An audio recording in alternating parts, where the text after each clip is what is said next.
radio for the masses. Headline edition, July 8, 1947. The Army Air Forces has announced that a flying disc has been found and is now in the possession of the Army. If the game is rigged, change the game.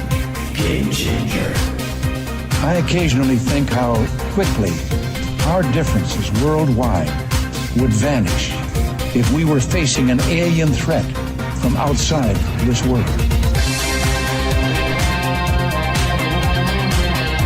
This is Fade to Black with your host, Jimmy Church, on the Game Changer Radio Network and KGRA, the Global Radio Alliance.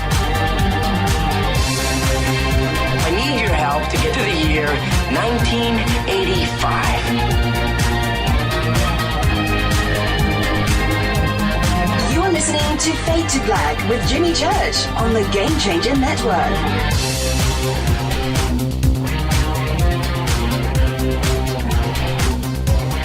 All right, good evening. Fade to Black. Bespoke Radio for the masses. Yeah. How you doing? How you doing? How you doing? All right, let's do this. Today's Tuesday, February 19th, 2019. 50 days into the new year, just 315 days left. We are live, as always, from a bunker somewhere in the middle of beautiful downtown Burbank, California. And I would like to welcome everybody listening all around the world, all across the United States. Hither and thither, to and fro, back and forth, up and down, east and west, north and south, far and near. This is Fade to Black for KJCR, the Game Changer Network, and KGRA, the planet. I am your host, Jimmy Church. What is cracking? How you doing? All right. Tonight, yeah, we had a little emergency right before showtime tonight. David Icke had to reschedule for next week. No big deal. Look, I was just as excited as anyone to have David back on the show with us, but some things are just out of one's control. And there you go. So he had to reschedule for next week. He is on his way to Australia, and which was one of the reasons to bring him on tonight was to tell everybody, hey, David Icke's coming, and we're going to give away tickets and do all that kind of stuff. But it just got away from us. So there you go. But he'll be with us next week. And I was just like, okay, now we need to have a guest tonight that is David Icke worthy. What do we do? And the first phone call, the first person that popped into my head, Jason Quitt. It's just like, we got to have Jason on. That's, and I gave Jason a call. I said, hey, man, okay, I'll tell you exactly how I started off the phone call. This is no joke. This is today. Jason, we've been friends for a long time, right? What do you need, Jimmy? I was like, man, I need you on the show tonight. And he said, no, I can't. Tonight's Ike night. I swear on all that is holy. He's like, tonight is Ike night. What are you talking about? And I told him what was going on. And he said, absolutely. I'm so there. It would be an honor. And so Jason Quitt is with us tonight, and who was probably going to be on with us in a couple of weeks anyway. And so we've got Jason on with us tonight. Always a great conversation, and let's have some fun. Okay, tomorrow night, pretty big show tomorrow night. Been waiting for this show for a while. We needed the right people to represent. Tomorrow night, we're going to do the Q Army with In the Matrix and Shady Groove. That'll be tomorrow night. And although we have talked about Anon and Q on the show quite a bit, many guests have brought it up, and I've asked as many questions as I could. We've covered it a lot, but have we done a full show? No, we haven't. And there's a lot of reasons there for it. And going back to different subjects like Q over the years, sometimes I just don't have the time that is needed to invest into certain things. And Q is one of them. I mean, oof, right? Well, you've got to bring on somebody that knows what is going on. And that's why we have In the Matrix and Shady Group. And waiting for the right representatives for Q. And there you go. So that will be tomorrow night. Really looking forward to this show. Thursday is our 1,000th show. And it is on a Fader night with open lines all night long. And what a way to celebrate something like that than with all of you. So that's when those dates were lining up and we were seeing where it was falling on, and that hopefully there wasn't going to be any mistakes or any natural disasters, something that was going to delay the timing of that. But everything just went the way that it should, and Fader Night is now our 1,000th show, and it just couldn't be any more perfect. So that'll be that.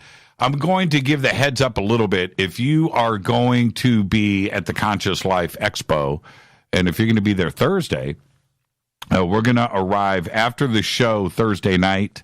We're going to head straight down to the Hilton. So there you go.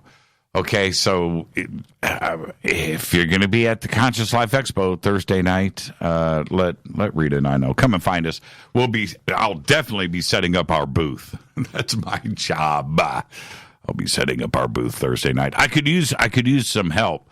I understand that Frankie Fourfingers, who is my booth assistant every year, is not going to make it to Conscious Life Expo. So I need a booth assistant. I need a pair of hands, and somebody with 10 fingers. You know what I mean? Would be even better. I hope he's listening right now. Man, he's just so good. But anyway, I need a suitable. I need an assistant to give me a hand Thursday night. That'd be really great. I'm being serious too. I'm not joking around about this. We got a big booth. Okay. Where am I at? Follow us on Twitter at JChurchRadio. That's what you want to do. That's what you want to do first. At JChurchRadio. Hashtag F2B is the sandbox. Kelly just said she'll help. Kelly, are you going to be there Thursday night? Come and hang out with us, and I'll make you a deal. If you can come and assist, I'll buy you dinner. Rita will buy you dinner. I'm going to stay at the booth. But that would be really cool. Yeah, thank you for that, Kelly. All right, Frankie Fourfingers. Okay.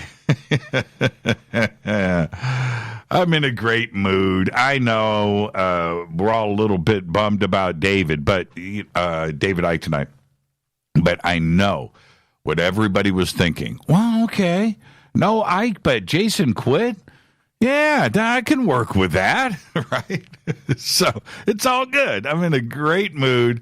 A little bit of stress. I was thinking because Jason's been over in Japan, and I didn't know if he was stateside, and I didn't consider anybody else. And thank goodness he had just gotten back from Japan, and he's over here, and he actually picked up the phone today. So there you go. And I owe Jason big. I owe Jason big. All right. Hashtag F2B on Twitter is the sandbox. We don't bite. Come and hang out with us. Okay. Any questions or comments during the show tonight? Hashtag F2BQ. You can also email throughout the show, Jimmy at jimmychurchradio.com. We announced last night, let's get to the breaking news. We announced last night our latest, newest great sponsor here on Fade to Black, which is Surfer. That's SURFR, Surfer, that's Surfer. It's a new streaming music app. It's totally free, all of it. You don't have to sign up to download it. You don't have to give somebody your email. You're never going to get an email from Surfer. None of that. And you've got unlimited everything. It's totally free. Everything is there. They've got rock, jazz. They've got country and Western. They've got both kinds. Smooth jazz. They've got all. And I asked them, I literally said, okay, if I'm coming on board, I've got to have my heavy metal. I got to have my heavy metal music. They're like, okay. I said, just call it hard rock. Okay. All right. We'll do that. It was really that simple. And it's available, Google Play and the Apple App Store. If you click on the banners that we have over at Jimmy Church Radio, it's surfer.com, surfr.fm, not .com, .fm. And that'll just take you straight to their landing page, and you just click one or the other, download it, done, and you're off to the races. It is the most amazing app, completely free, nothing. You can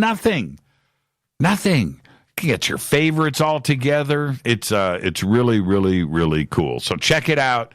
It's what I use now. I'm all about the music. I'm all about the notes. Jimmy, do they have chamber music? All right, Scott. You really want chamber music? I think they added classical today. So are we going to do some classical subcategories? But classical was added today. Okay, so you've got to check it out. Surfer, surfr.fm. Banners are at Jimmy Church Radio. We've got it up in Twitter. We've got it over on Facebook. It's easy enough to find. Go and download it. And that will be your streaming service forever. It's that cool. All right, earlier today, an asteroid named 2013 MD8, measuring almost 280 feet in diameter and traveling at over 30,000 miles per hour, just missed Earth. That's right. And this week, we're getting 3 near-Earth object flybys this week. The near-Earth object made its close approach at about 15 times the distance between the moon and the Earth, roughly 3 million miles away at 12:55 p.m. Eastern Time. And it was this morning for us here in Los Angeles, and it wasn't considered a threat. When you look at the orbit and you see, and you, especially when you're zooming out and you're looking, it was close. I mean, that's really close. Really close. Too close for me. But, and if you think about it, any little thing that would have taken it off of trajectory, wow. Smoked meats. Who remembers the movie Club Paradise? Rick Moranis. Smoked meats. All right. Virgin Galactic will take to the skies again tomorrow, February 20th, if all goes according to plan.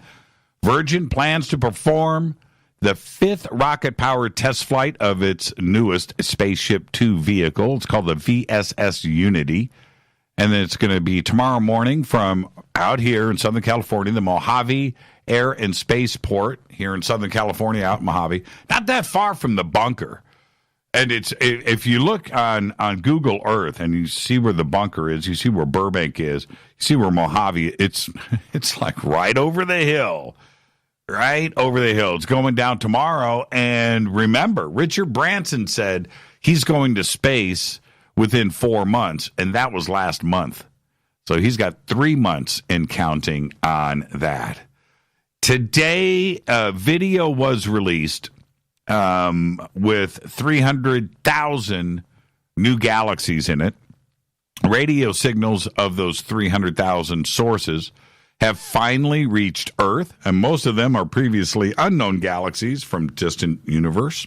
And more than 200 astronomers in 18 countries created a radio sky survey using the low-frequency array telescope, also known as LOFAR.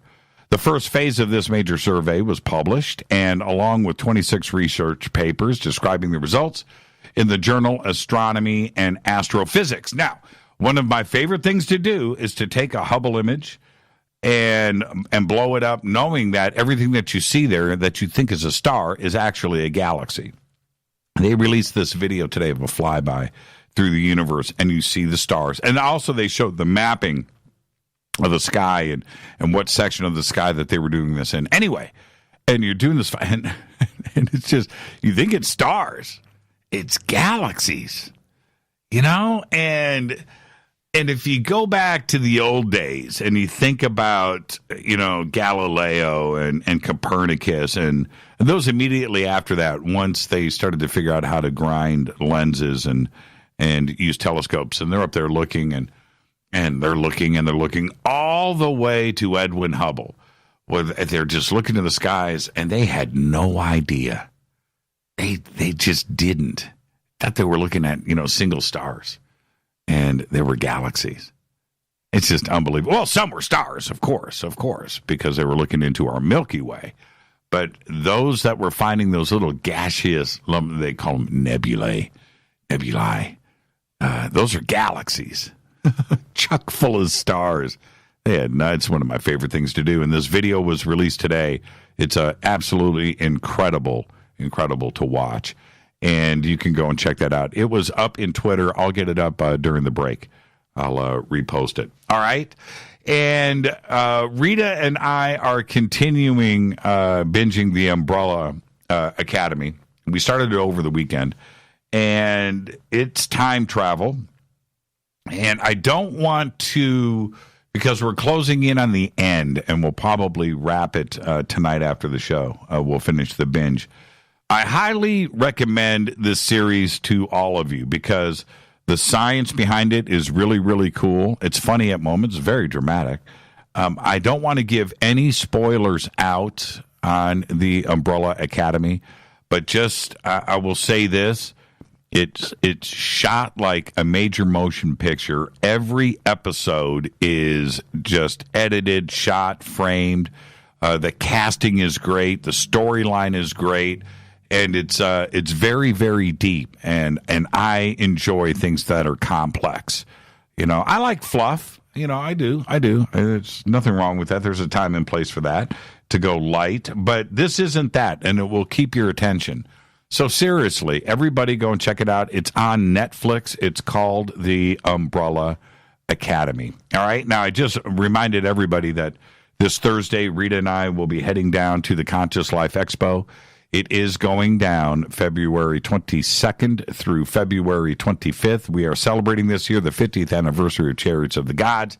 Eric Von Daniken's is going to be there. I will be hosting the panel on Friday night. Starts at 7 p.m. The Ancient Aliens panel with Eric and Linda Moulton Howe, Jason Martell, Billy Carson, and Rabbi Ariel Bar-Zaduk. And the thing for everybody is you need to have separate tickets for the panel. I don't know if it's sold out, but it starts at 7 p.m. It's going to be an extraordinary weekend, and come down and hang out with all of us. And if you've never been to a conference like this has around 15,000 attendees. It's certainly big, but it's the LAX Hilton. So it's full to capacity, but it is so much fun, and to walk around and hang out with so many cool people. So you definitely want to go and hang out with us at the Conscious Life Expo. Tickets, everything you need is at consciouslifeexpo.com. Right after that is the Contact in the Desert in Indian Wells, Palm Springs, California, May 31st through June 3rd. And that is at the Renaissance Indian Wells Resort and Spa. Tickets and info, contactinthedesert.com. Of course, we're going to broadcast on Friday night. Saturday night, I'll be hosting the awards dinner. And you want to make sure that we have all Fadernauts in there. That's what I want.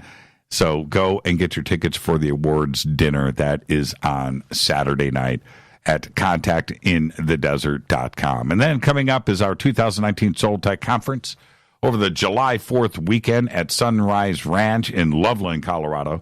You can sign up for tickets and info right now, soultechgathering.com. All right. Let's see. Don't forget, subscribe to our podcast.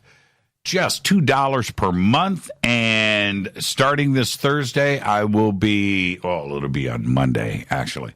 On Monday, I will announce that we have over 1,000 archive shows right there for just $2 per month. Right now, we have 96. Today is 97. Or is today 98? Tomorrow's 99.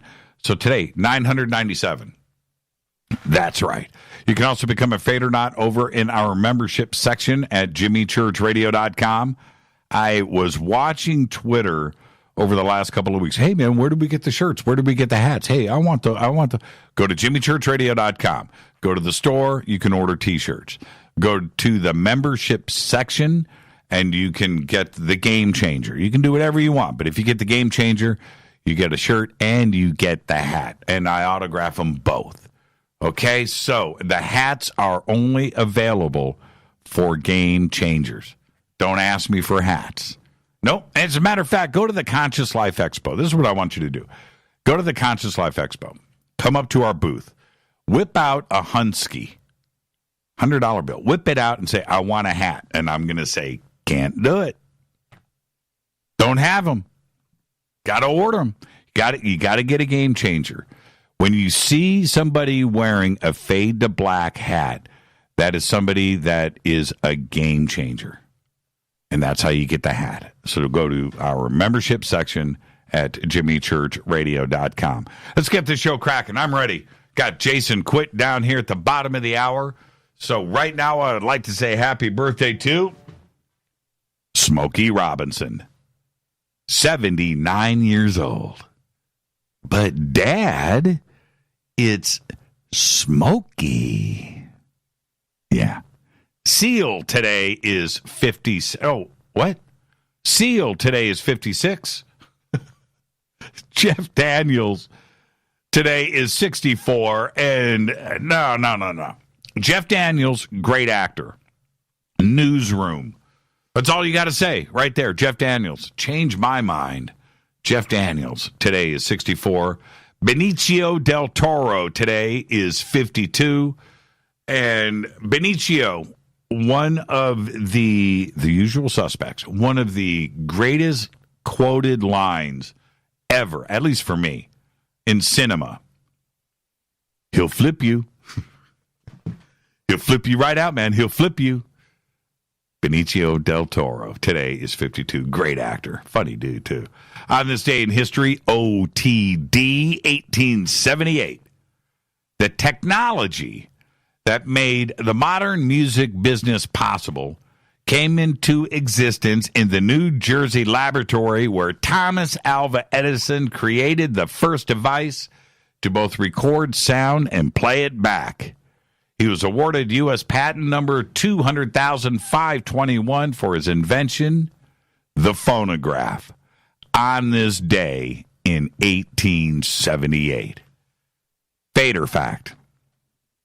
You think about that. Without Thomas Alva Edison, you couldn't have gone through the 70s and 80s with the double album, Open That Baby Up, read the liner notes. And you remember how lucky you were if there was something on the sleeve and you took the sleeve out and the sleeves were printed on both sides. Maybe there was a poster in there. Those were the days. Man, I remember the Chicago album. I forget which Chicago album it was. The one with Saturday in the Park. And that had that big poster, man. I had that thing on the wall with Terry Kath in it. And can't do that these days. You can't look at your kids and go, did you get a poster with that download? You can't. There's something wrong with that. Something wrong with it. But on this day in 1878, we still are very thankful for the 1970s. That was brought to us by Thomas Alva Edison. Fader fact. In 2016, okay, I want you to listen to this. In 2016, Eugenia Quida recreated her deceased best friend in an AI-based chatbot by collecting his social media history and text messages. And that is a Fader fact. Tonight, very special guest filling in for David Icke. Jason Quitt is here. Tomorrow night, it's the Q Army with In the Matrix and Shady Groove. The show's a long time coming. It's going down tomorrow night. And, of course, Thursday is our 1,000th show. Now, I wanted to clarify a couple of things that I had said last night about the flat earth. And one of my comments was last night how flat earthers could go against and not even think about all of those throughout history that lost their lives and literally put it all out there to prove that the earth was round. Right? I mean, put it out there. And I started thinking today, would a flat earther do the same thing? Would a flat earther go to prison for life to prove that the earth was flat? Do you get where I'm going? Do you get where I'm going with this? To go to go to prison, to lose your life, to get beheaded, to get burned at the stake. Right? Everything that went down about that, all the heresy and oh man, the earth is at the center of the universe. No, it's not. It goes around the sun and its orbit is round and it's the planet, death. Okay, but I know I'm right, but I'm not going to change my mind. Well, would a flat earther do the same thing? Would Mark Sargent or any of those guys, Mark's a nice guy. I'm not picking on Mark. But, I am. Would Mark Sargent or any one of those video creators, would they go to prison for life? Would they put it all out there? Same argument. Same thing. The world, it's a conspiracy. The world has been lying to you. The world is, everybody is against you. Everything is a lie and is against you. So are you willing to fight for that? Are you willing to fight for it? Would you go to prison for life? Would you go sit in the electric chair? Dude, I'm going down, man. I'm going down. Earth is flat. Yeah, man, inject me. Would you do it? I mean, would you do it? Would you throw yourself in front of a moving train to avoid going to prison over the flat earth? No, you wouldn't, because it's round. It's a big difference. Yeah, I just wanted to clarify. Seriously. It's a real issue. Countries have fallen. Men have died. People have died. Women have died for science. Are you willing to go and do the same thing? There you go. All right, I'm out of here. This is Fade to Black. I'm your host, Jimmy Church. Tonight, standing in for David Icke. Last minute, and we had to bring in the A-team. Had to. Jason Quitt is here. I am your host, Jimmy Church, on the Game Changer Network and KGRA, The Planet. You can follow me on Twitter at JChurchRadio. You can follow Jason at Jason_Quitt with 2 T's. Yeah, he messed that up for you. Jason_Quitt with 2 T's. I'll be right back after this short break. Stay with us.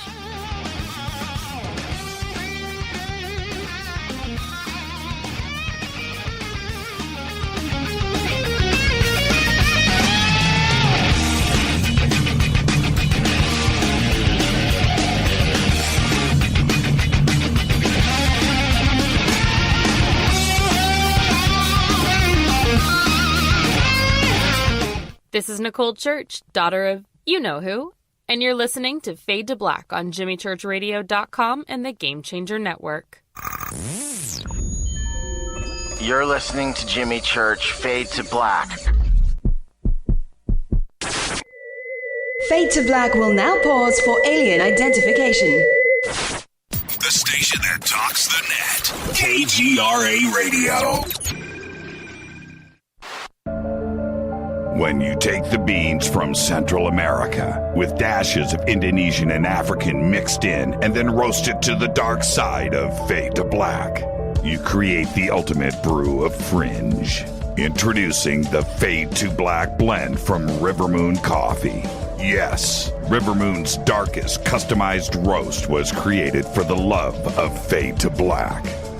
The alchemy of masterful roasting and smoking the beans is in every sip of this full-bodied, dark Java. I need my coffee dark, deep, with distinct bittersweet chocolate highlights, just like the bunker.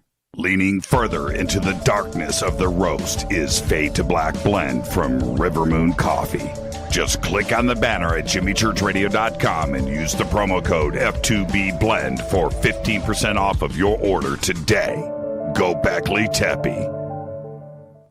This is Jimmy Church of Fade to Black, and you can get our podcast for just $2 per month. All you have to do is click on the podcast banner over at jimmychurchradio.com. Hey folks, guess what the number one phrase that Life Change Tea receives by email? You ready? We love this tea. We love this tea. Time after time, week after week, we love this tea. Life Change Tea gives you more energy, a beautiful cleansing, and fulfills its slogan perfectly. The tea that makes you go. So if you want to be on your health game, log on to getthetea.com and order Life Change Super Strength Tea. Packages come in a 1-month supply, and when you brew this stuff, wait until you see the results. Aren't we all about the results? And with a lot of people's health struggling, we can use a little bit of help. Doctors will tell you disease starts in the gut. So log on to getthetea.com. That's getthetea.com. Be our next email saying, I love this tea. I love this tea. Get the tea at getthetea.com. Helping America one tea bag at a time. 9 out of 10 geneticists agree. Fade to Black is not your father's radio show on the Game Changer Radio Network and KGRA, the planet. Do you want to lose weight but have no idea where to begin? The Fast Start Diet, a 3-day weight loss plan, is the answer. 3 days of nutritionally balanced, calorie-restricted meals delivered right to your door. No shopping, no measuring, and no cooking. Everything is prepared for you and ready to eat at home or on the go. The Fast Start Diet has all the amazing benefits of intermittent fasting without starving. We've helped thousands of people who have struggled to reach their weight loss goals. Isn't it time we helped you? With the Fast Start Diet, you'll lose weight and feel great. Find Fast Start Diet on Amazon or go to faststartdiet.com and use promo code TALK to get 10% off your first box. And as a special bonus, Fast Start will include their #1 rated Lipo3 appetite suppressant spray free with your order. This is Jimmy Church. And whatever your diet plans are, do what I did. Go to faststartdiet.com. Hi, this is Rob Reiner from Anvil, and you're listening to JimmyChurchRadio.com. What's up? I'm Chris. What up? This is Kyle Massey, and you're listening to Jimmy Church Radio.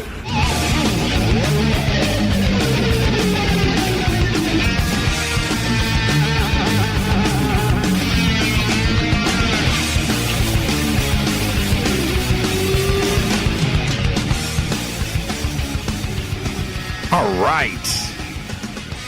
Welcome. How you doing? How you doing? Follow us on Twitter right now at JChurchRadio. Got a interesting poll going on. That's right. A private chat on the website, JimmyChurchRadio.com, or Twitter. Okay, so the poll is up now. There's reasons why Rita is asking this.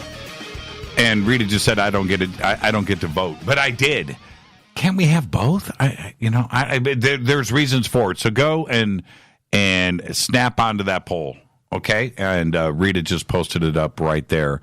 And let me get this retweeted, Rita. I will do that now before I bring in Jason, because this poll is important, and it's there's reasons why we are asking. Okay, so and for something like this, for a poll like this to pop up asking this, well, I want everybody to scratch their head and wonder what's going on here. But we are always looking for the very best for the Fadernauts. Okay, so there's a reason for this. Boom, done. Okay, I got it retweeted. It's right there. And just click on that, and you'll get to the poll.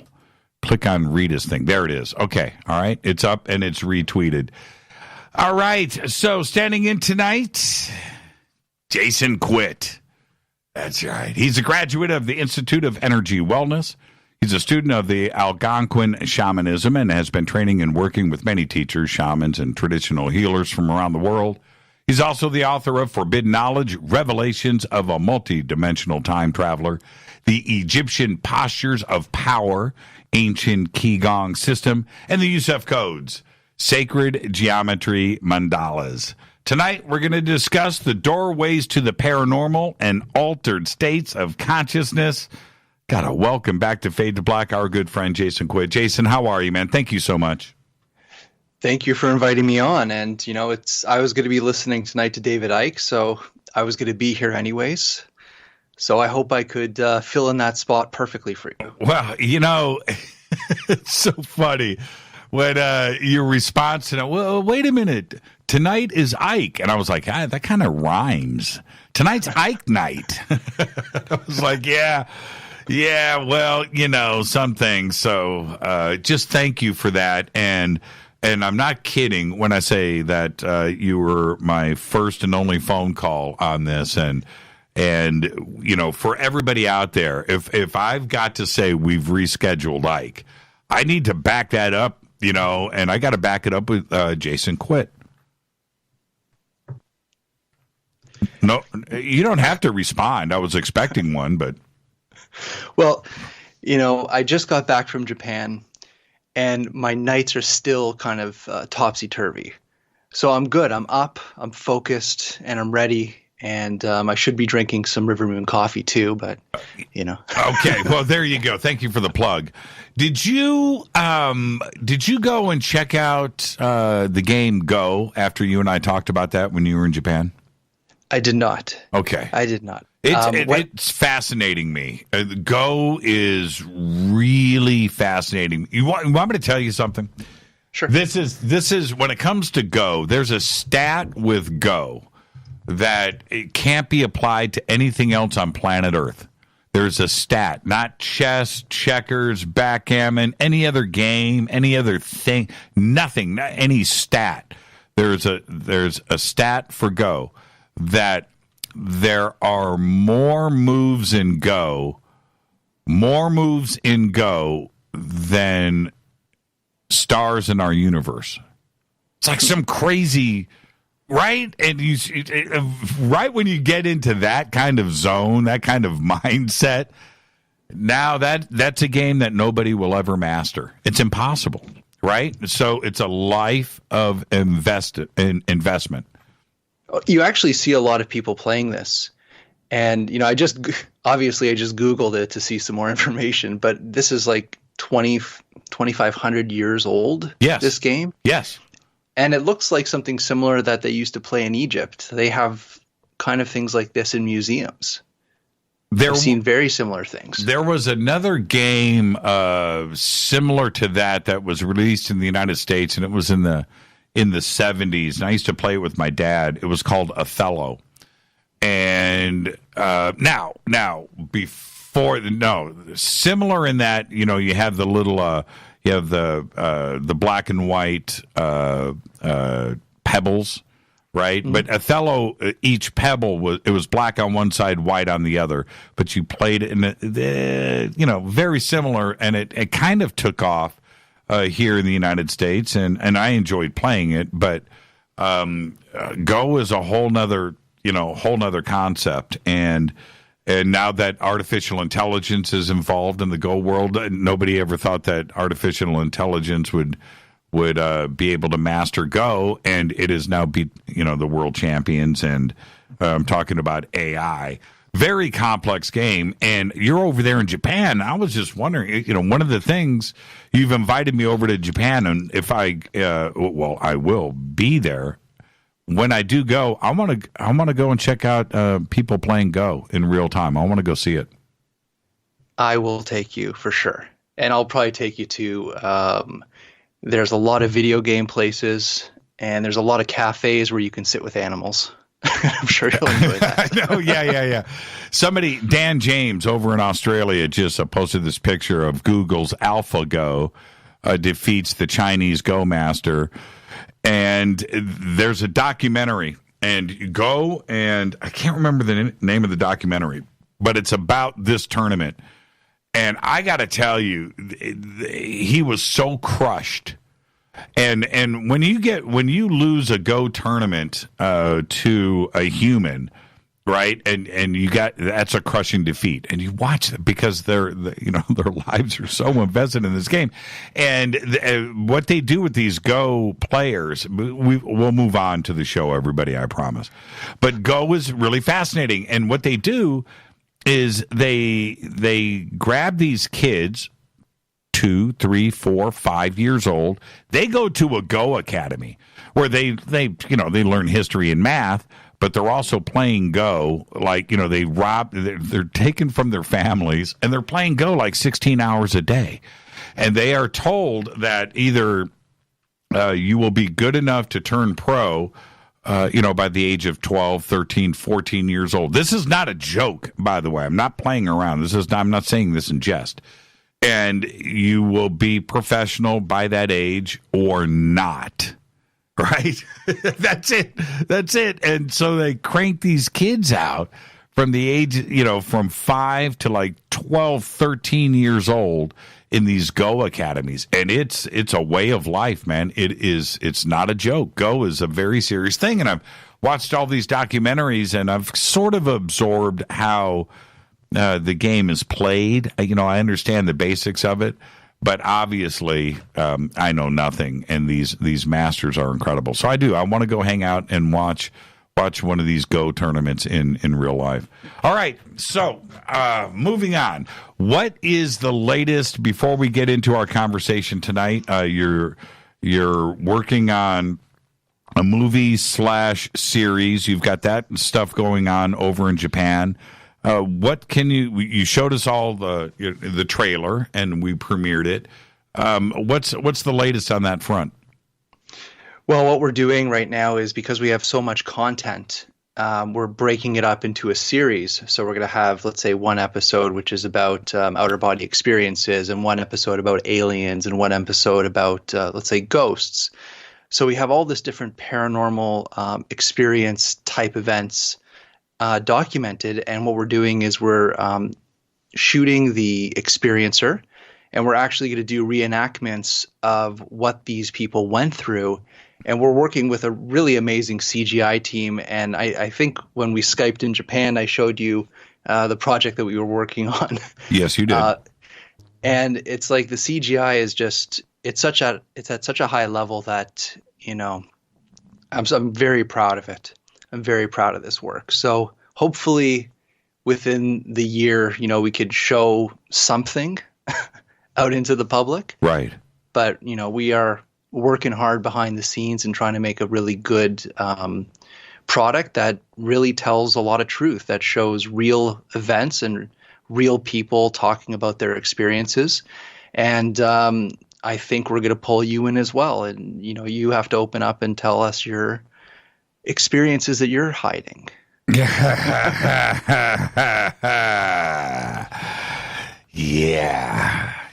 Well, you know what? And I it's an honor for me to be involved. And the exposure that I've had, looking at the studio, the team that is behind it, and the quality of work, and the stuff that I've seen so far is way beyond expectations. And I'm very excited for the project, and and just thank you for the invitation. And it's going to be great. It's pretty impressive. It's pretty impressive. So let's get this thing done, man.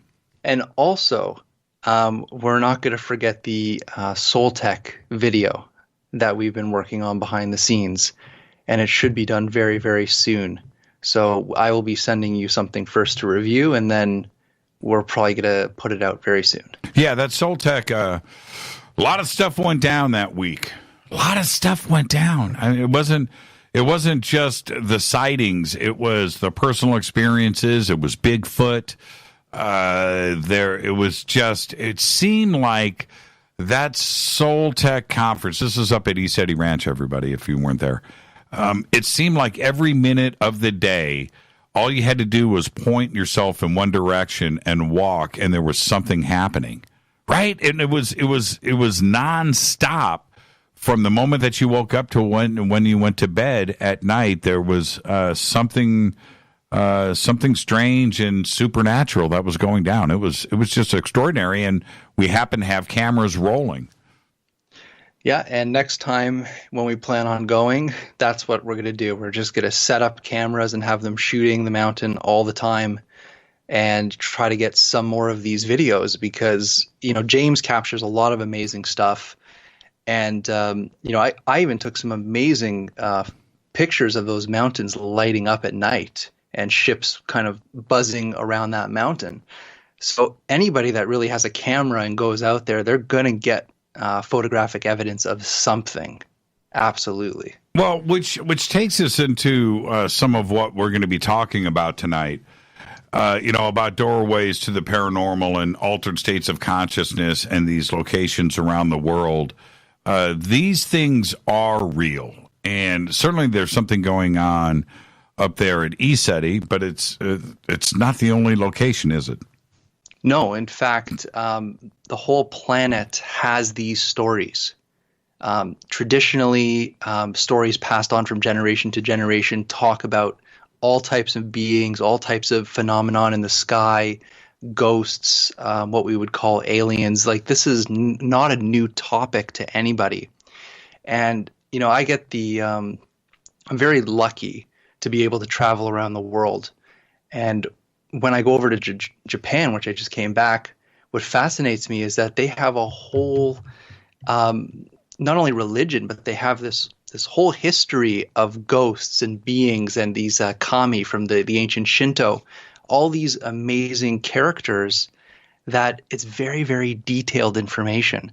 So if you get this type of haunting, they're like, okay, that's this type of ghost because of this emotion.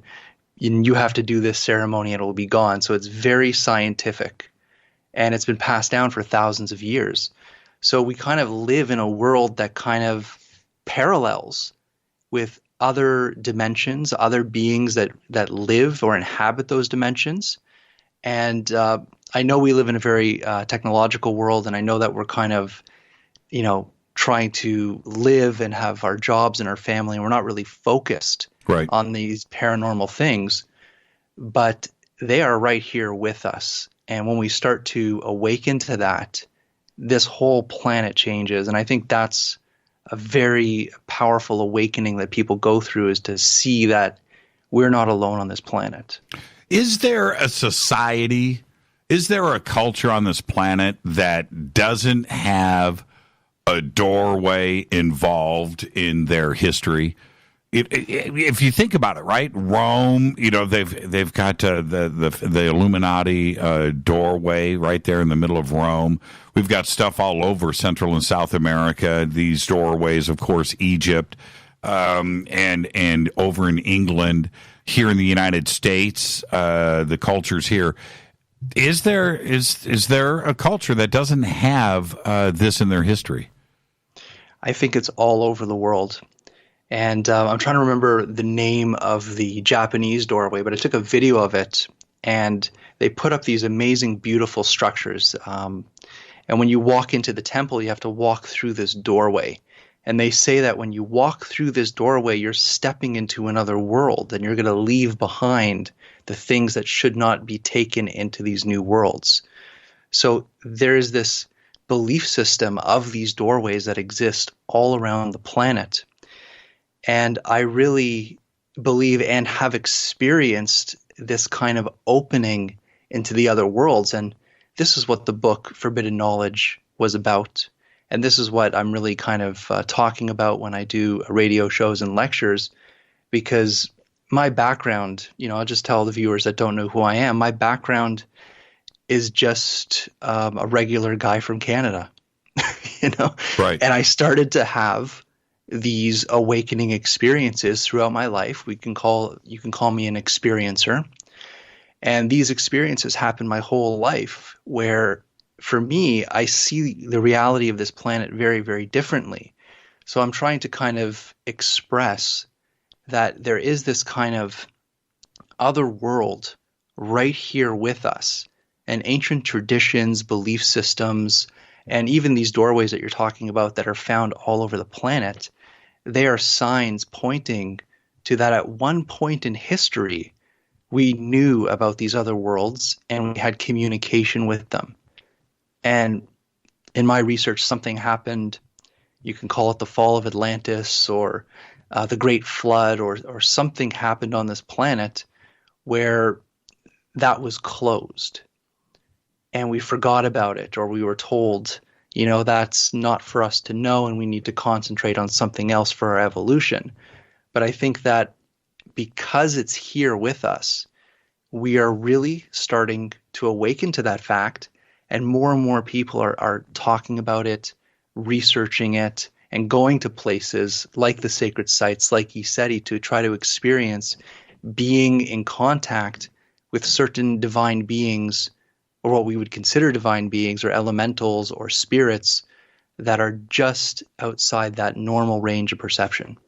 I know that you've done your astral projection and your time travel via your home, but have you had an experience that you could share with us where you're walking down the road or driving, where you literally went through a portal and you found yourself somewhere else, maybe the same street but a different time? You know where it happened? It happened in Peru. Really? It happened in Peru. What happened? And I was on these tours in Peru, and you're going to all these sacred sites.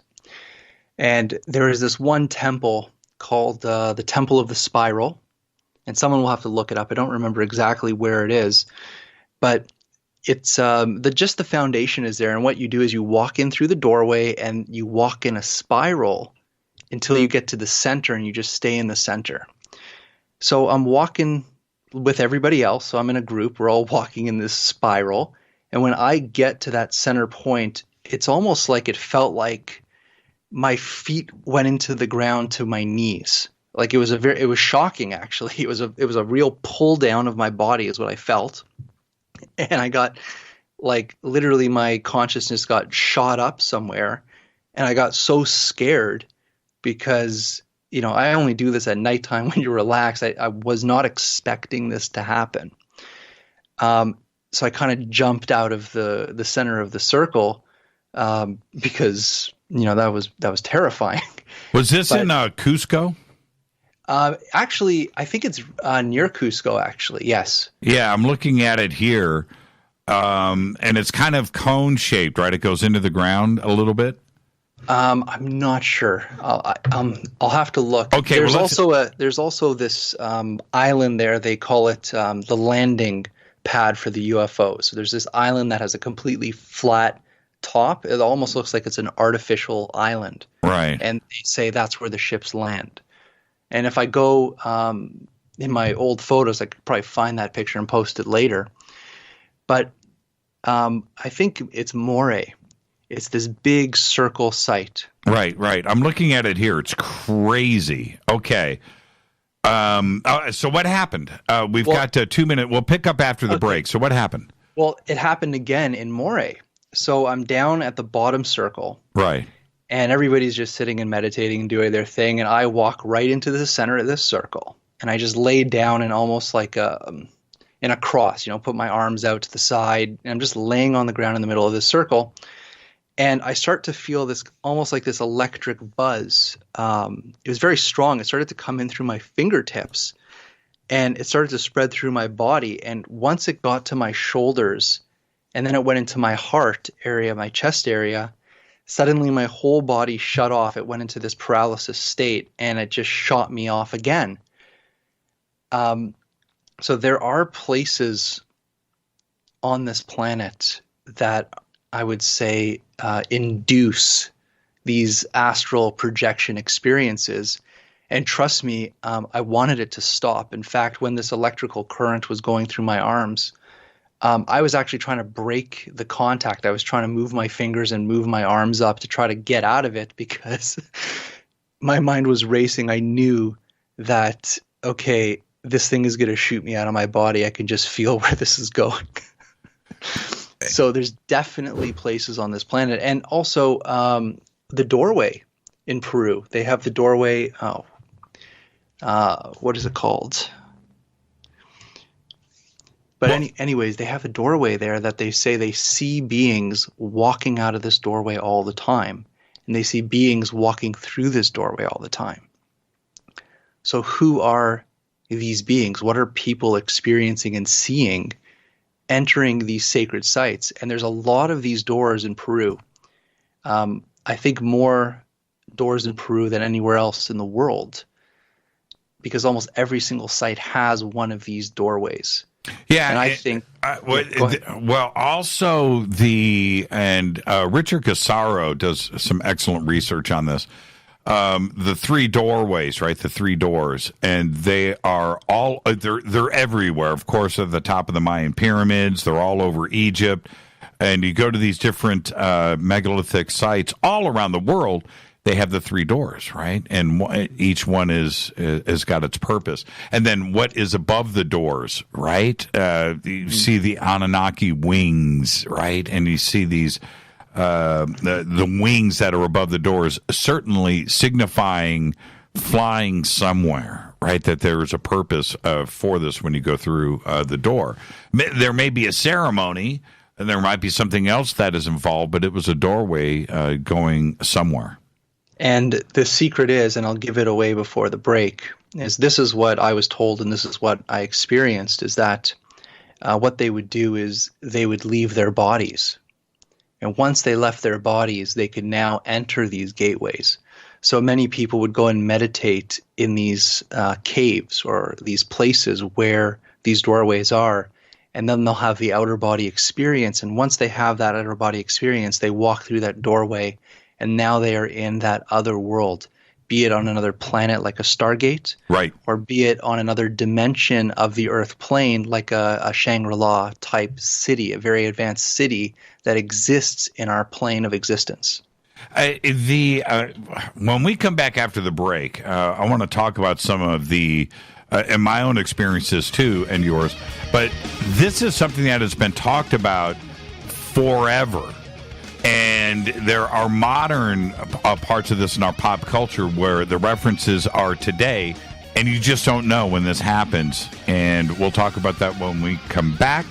Our guest tonight is Jason Quitt. I am your host, Jimmy Church. This is Fade to Black. Stay with us.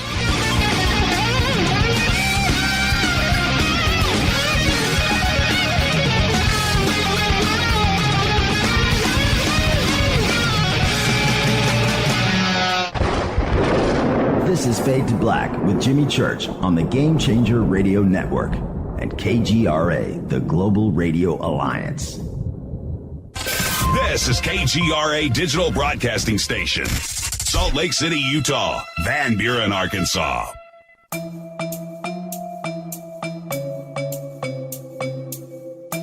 Come join us for the 2019 Conscious Life Expo in Los Angeles at the LAX Hilton.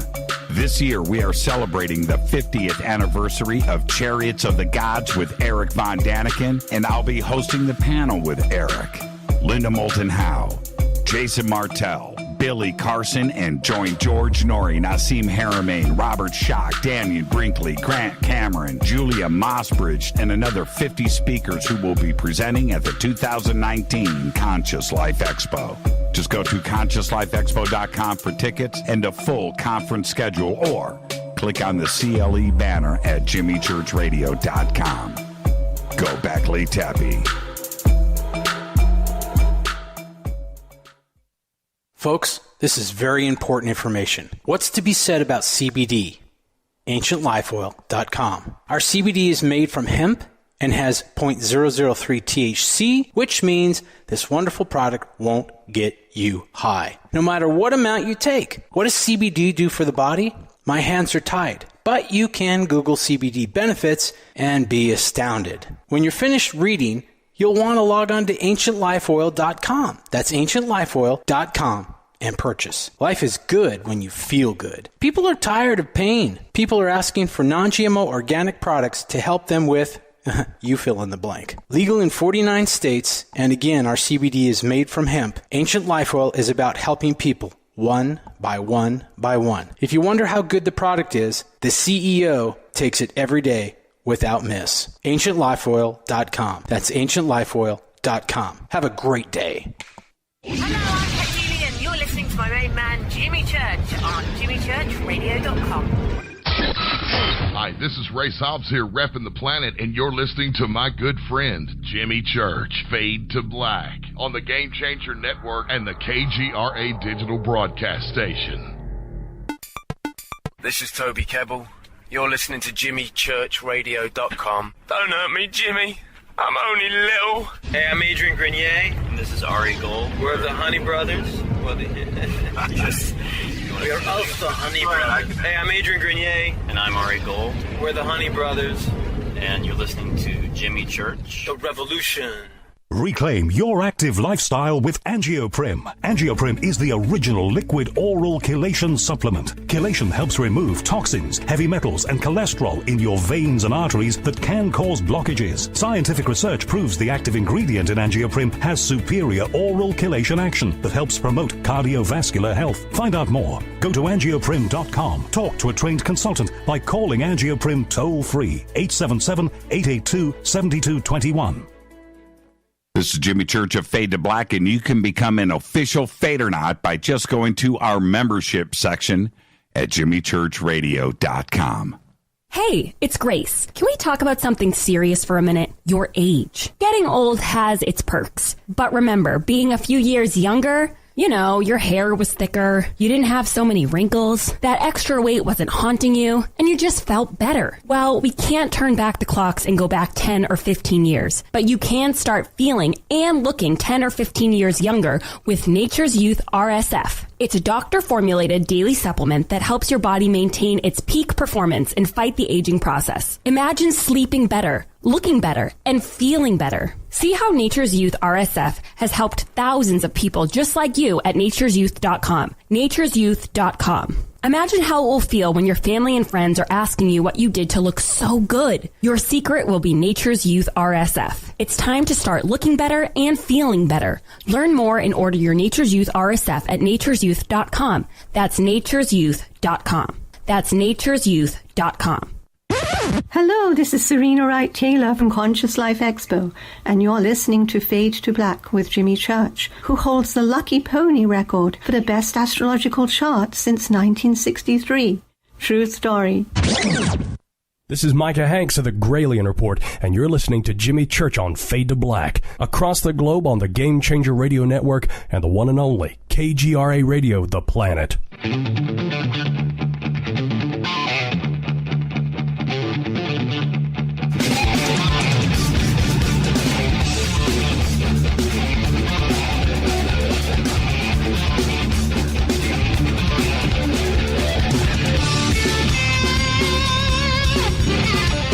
Welcome back, Fade to Black. I'm your host, Jimmy Church. Our guest tonight, Jason Quitt, standing in for David Icke. For those of you that are here for David, Jason Quitt stepped up big. We're talking tonight about certain locations on Earth. We're talking about portals and interdimensional portals, our own awareness, and of course, altered states of consciousness that may happen at these moments. And Jason, I don't know if you've noticed the pictures that are popping up on Twitter, and I invite all of our audience to go and post different pictures of doorways around the world that have been built to enter these extra dimensions. And when you look at something like Hayumarka, it's an obvious situation where that is a door that is going into a rock, right? That's a cliff face. It's to most people would say, it's going to nowhere. Well, it's going to somewhere. And I'm reminded of a phone call that I got here on the show.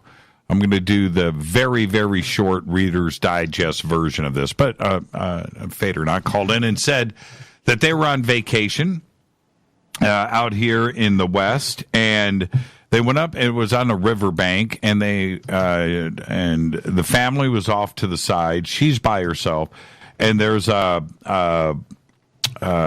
plaque saying that across the river, it's certain, blah blah blah. There's this thing, and it happened in the Old West. And she's looking across the river, and she sees covered wagons, horses, fire, smoke, people cooking, activity. And she was saying to herself, wow, what a great reenactment, right? That just looks so real. So she goes back to grab her family and to come back and look at the reenactment. She looks across the river. They're gone. Right? Now, that's a situation where you have to ask, is that some kind of time slip? Was it some kind of portal that she, stepped in some kind of vortex? Her experience was real. It happened, but she couldn't show it to her family. And this is probably indicative of all of these other portals and doors that have been built around the world to mark these sacred spots. Absolutely. And it also has to do with the geomagnetic field of the Earth, and also the solar wind of the sun, so that when the solar wind of the sun hits the magnetic fields of the Earth, it almost ignites these ley lines of this Earth grid.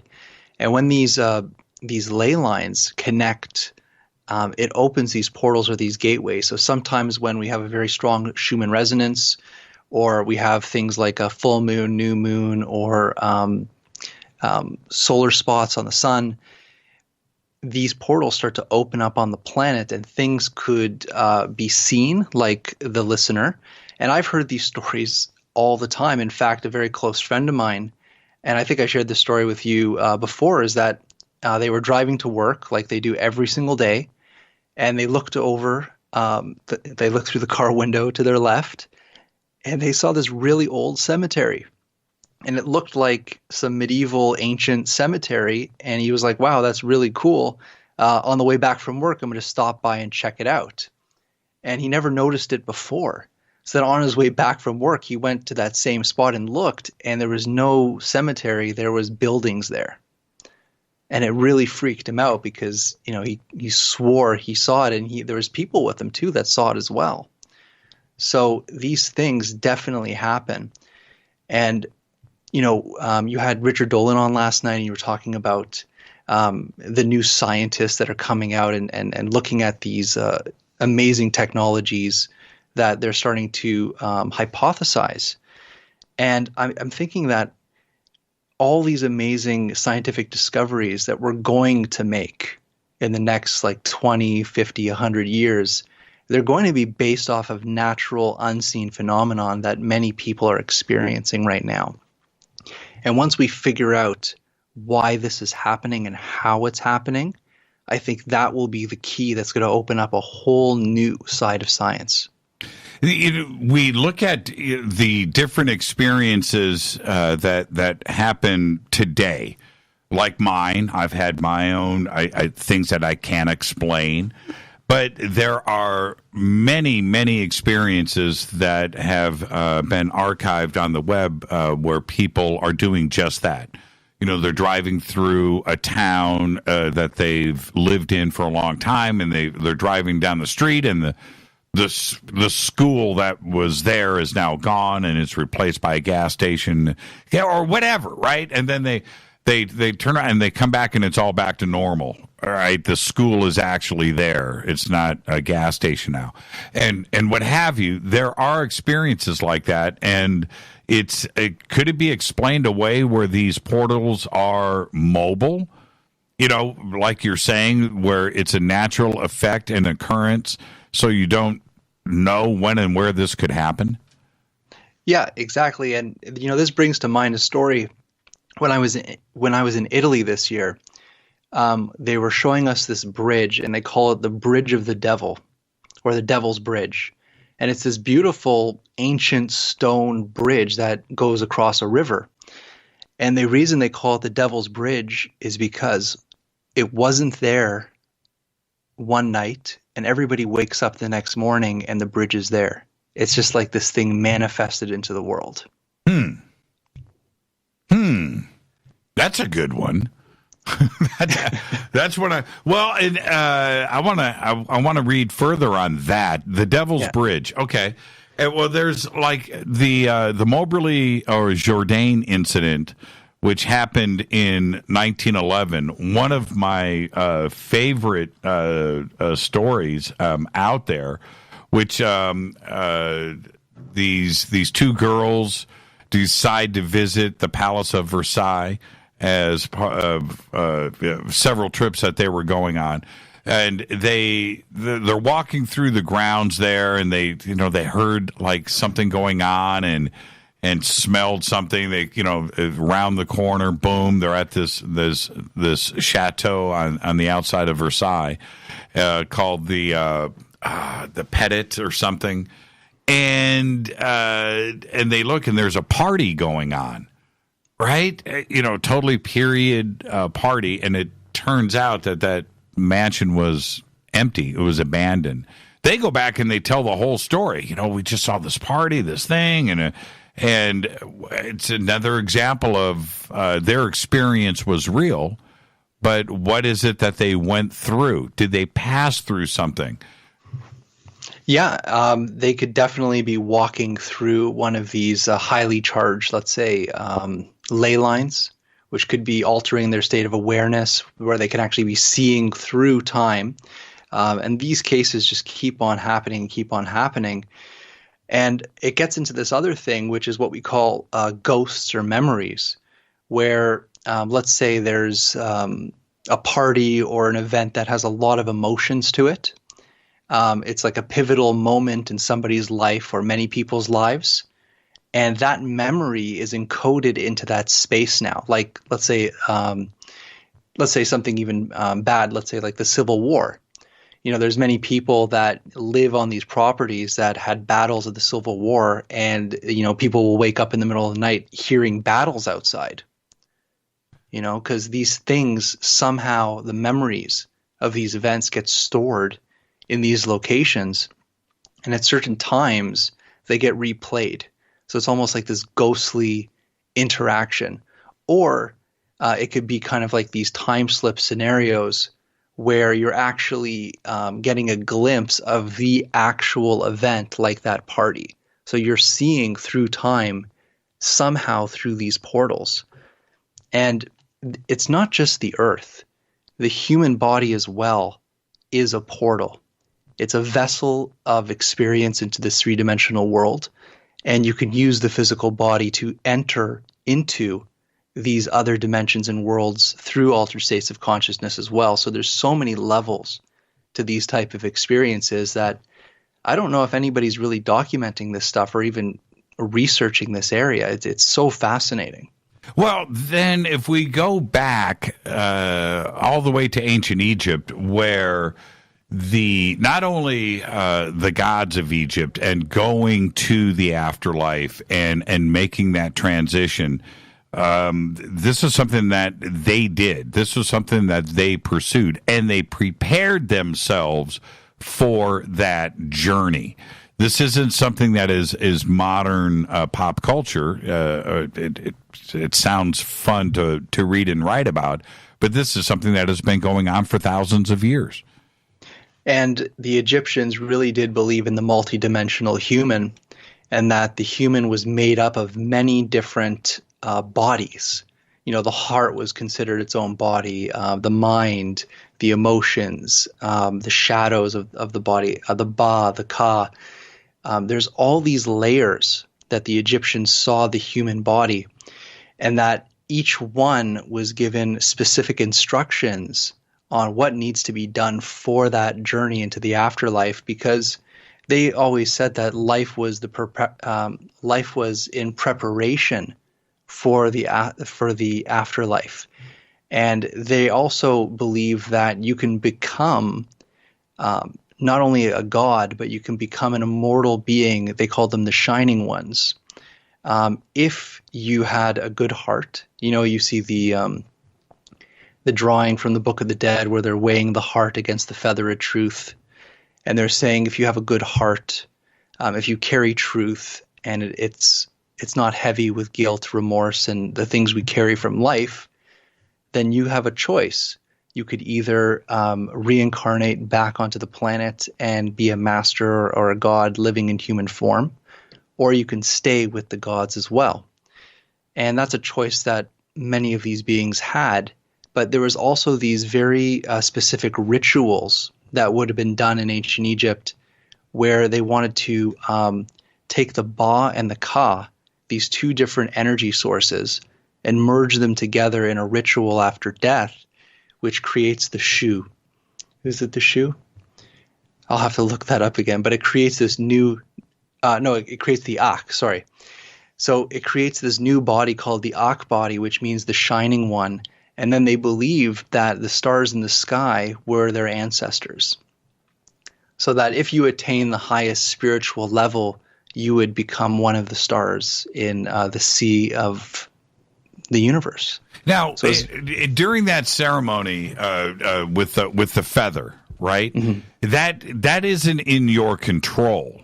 You don't have a choice, right? Either you are as heavy as the feather or not, your soul, whether you are good or not. But you don't. Do you have a decision to go back into the real world and correct things, or that's the decision that is made for you, right? They put the feather on the scale. Well, the heart itself was its own consciousness, its own body. Right. And you couldn't influence it. In fact, the heart was the recorder of every event that you went through in your life. So you couldn't lie and say, oh, I was good, I was this, because the heart wouldn't lie. It'll always tell the truth. Right. And this is really funny in ancient Egyptian religion, but they would actually wear amulets of the beetle over the heart of the scarab. And on the back of this scarab amulet, it says to the heart, please lie for me, basically. Yeah, please don't tell the gods what I've done. I would have a book of fibs. I would have a tome of fibs. Yeah, I was always fascinated with that ceremony, and because you can't jump out of line, right? And go, you know what? I don't want to do this. No, it's going to happen, and you're going to weigh your heart against the feather, and you don't have an option to go and have a redo at that moment. No, but there was a beast. It was like a combination of a crocodile and a lion and a hyena and all these different creatures. And what they would do is they would feed the heart to this animal, to this beast, and it would devour you. But this was not a bad thing. This was eating up this karma, and it was saying, okay, now you have the ability to go back. So it was actually a very positive thing to come back, because now you've learned these experiences, you see what it's done in the afterlife, and now you have the opportunity to be born again, to work through those things that you carry and come back and see if you're closer to that truth. Now, with these different portals and the whether it's ascension or going to these other dimensions, they were in Greece, in ancient Greece. They were in Rome, of course, in ancient Rome. They were here in North America and in South and Central America as well, and Japan and Asia and China. They were everywhere. Were they the results of the mystery schools where this information was passed around the world, or was it part of their individual religions and their mythology? I think it comes from ancient mythology. And, I'm even looking on Twitter here, and Wendy just posted something of Hopewell Mounds in Ohio. Yes, I saw that. And these sites are all over the world, and even the sites in Peru. When you ask these locals, or you ask these people that live there, who built these, they even say it wasn't us. They were here when we got here. Right.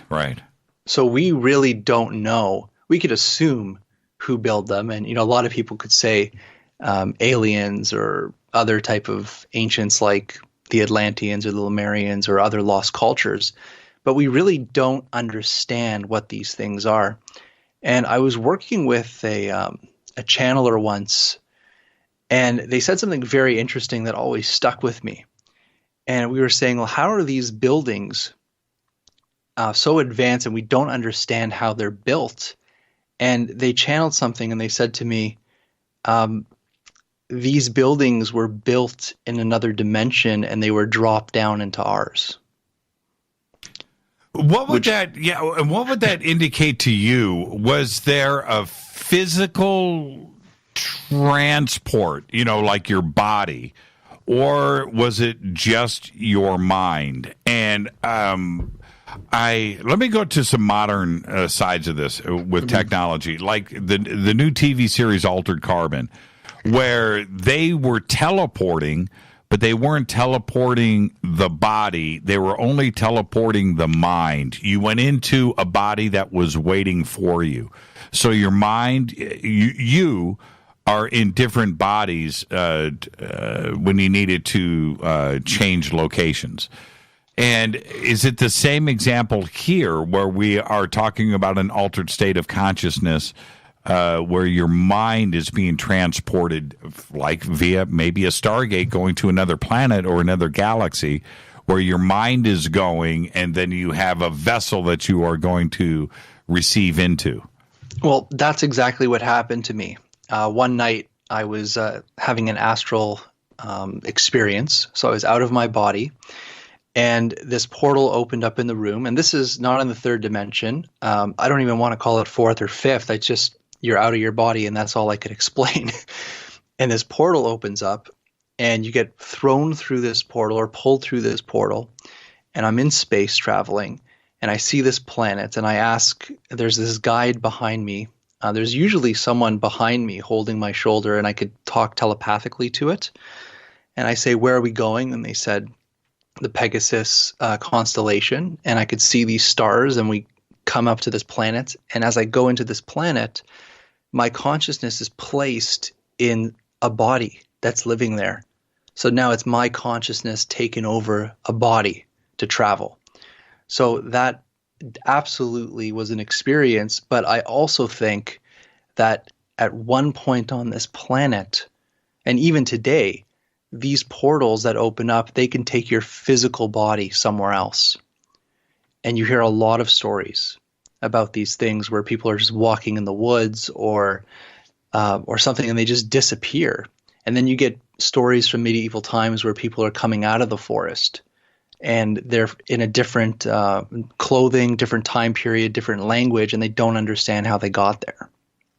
So I think there's both. I think definitely we can be transported physically. And in fact, it was NASA. What is his name? Professor Scudder from, I think it's Ohio. He put together a program where he found that when the geomagnetic field of the sun and the geomagnetic field of the earth cross each other, it actually creates a portal, an actual portal in space and time. That if you go through that portal, you will travel, I would say, millions and millions of light years or wherever those things are. So it is actual science that we can go physically. And I think that, people are looking into wormholes and how to traverse the wormhole theories. Mm-hmm. And that is our future. We are going to learn how these things operate, and we're going to build technology that can actually get us there safely. And, I've been watching a lot of these UFO videos that have been coming out on YouTube lately, especially the one from Utah and the one that just came out, I think it was in Spain. Yes. And the one thing that's very, very interesting, because I'm a photographer, and I've caught a lot of ships with my camera that are very similar to that. And I'm shooting at an extremely high frame rate because it will be very sunny outside. And these things will be moving so fast that it's just this long blur in the photograph. And if this was a physical craft flying by, the sonic boom and the pressure on the air, you would feel it like an explosion. I thought the same thing. I thought the same thing with both of those videos. Right now, I know it's a drone, but those guys, the drone pilots are there. They're localized. They're standing on the ground. That where is their experience with the sonic pressure and the volume, the noise that is involved, where they would report this? That would be something that they could not hear. They would have to hear it.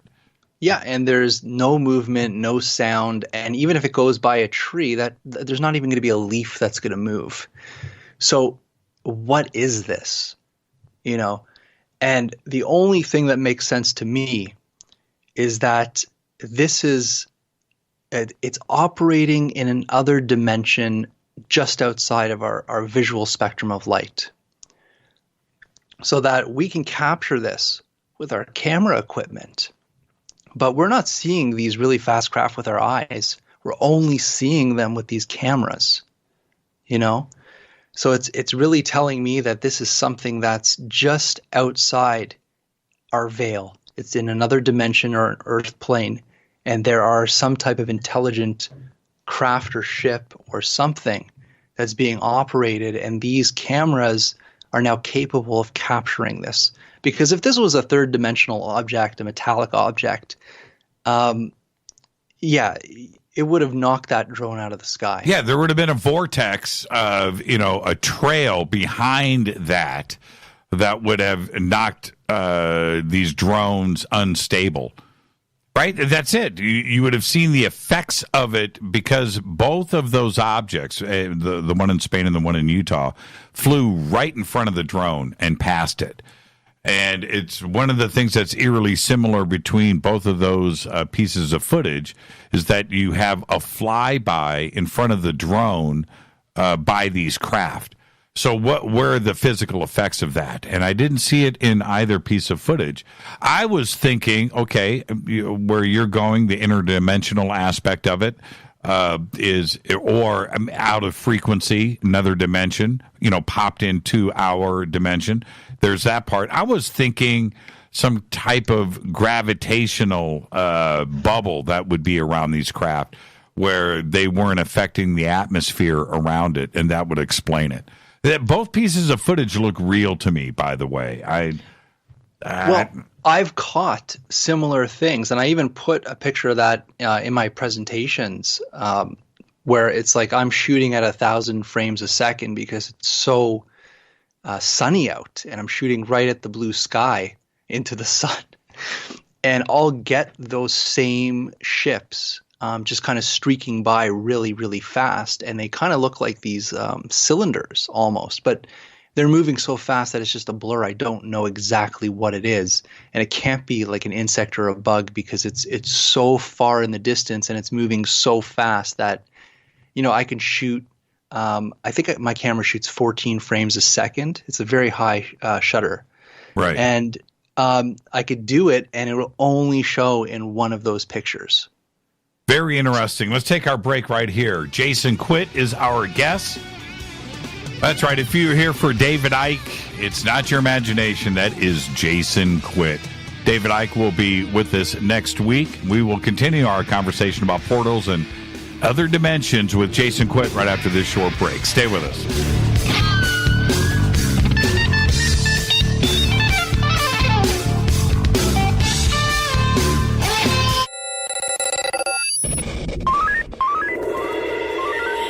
way out here, we listen to Jimmy Church. You're listening to Fade to Black. Always on the edge of the hottest alternative talk. Jimmy Church with Fade to Black. KGRARadio.com. ¿Qué tal, mis amigos? Yo soy Mario Carson, el tiburón, y los invito para que escuchen a mi buen amigo Jimmy Church Radio. ¡Claro que sí!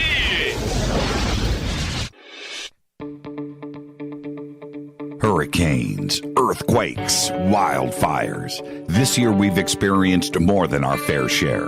This is Jimmy Church of Fade to Black, and last month I decided to make sure my family does not have to worry about food should we get caught in a real emergency situation. Introducing Numana, a healthy, storable product that tastes so good that you'll want to eat it every day instead of just during those times of duress.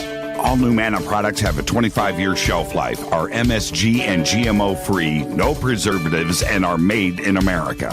With the Numana pack in your home, you'll be able to sleep at night knowing that you've protected your family. Not only have I tasted and tested, I own it. Now you can too. Just click on the Numana banner on JimmyChurchRadio.com and use the promo code Jimmy when you order. In addition to a discount, we'll send you an autographed Fade to Black t-shirt. Seriously, go Beckley Tappy. Do you want to be an official Fadernaut? Of course you do. This is Jimmy Church of Fade to Black. Just go to our membership section at JimmyChurchRadio.com. Introducing the new Surfer Music app. Listen, Fadernauts, you know I love my music. This is my go-to for all things notes. The Surfer app is a brand new concept in music listening. Surfer is free, providing unlimited access to thousands of live streaming radio stations. Surfer is an exciting, interactive listening experience. Discovery and surprise are built right in. Surfer is your destination to discover and rediscover great live streaming music. It features high-quality audio streams, free access to music from thousands of live streaming radio stations, unlimited listening, unlimited skipping. You get a music visualizer, and you can also select your favorite channels. Get it at the Apple App Store or Google Play. Just search Surfer Music or click on the Surfer banner at JimmyChurchRadio.com. Go Beckley Tappy. So, you love talk radio? Then you'll love TalkStreamLive.com. TalkStream Live is always on, 24/7 with the best streaming talk shows. Find your favorite talkers and discover some new ones. It's free, readily available online or on mobile with any smartphone or tablet. Finding your favorite talk shows all in one place has gotten a whole lot easier. Just go to TalkStreamLive.com. Be sure to download the free apps from Google Play or the iTunes App Store. You listen to us, and we listen to you. And so does the CIA. KGRARadio.com. If you have hard water, the lime scale not only leaves white spots, it clogs pipes and breaks down appliances, costing you hundreds of dollars in energy and wear. Eliminate lime scale and other water issues like brown staining and bad odors with HydroCare water products, available from Wave Home Solutions. Wave's affordable water systems don't use salts or chemicals. You'll love the way your water tastes, smells, and looks. Satisfaction guaranteed. For more information, go to bestwater123.com. That's bestwater123.com. Are you intrigued by Paranormal Talk Radio? You'll love the new Paranormal Radio app from TalkStream Live. You'll find a great selection of talk shows covering UFOs, ghosts, strange phenomena, and much more. Download the Paranormal Radio app now and start listening to the very best in paranormal talk entertainment, including the network you're listening to right now, the Paranormal Radio app, free in Google Play and the iOS App Store. You are listening to Fade to Black with Jimmy Church on the Game Changer Network. Oi, oi, I'm Reese Evans. You're listening to Jimmy Church. This is Revolution. The revolution will not be televised. The revolution is on radio. Ciao.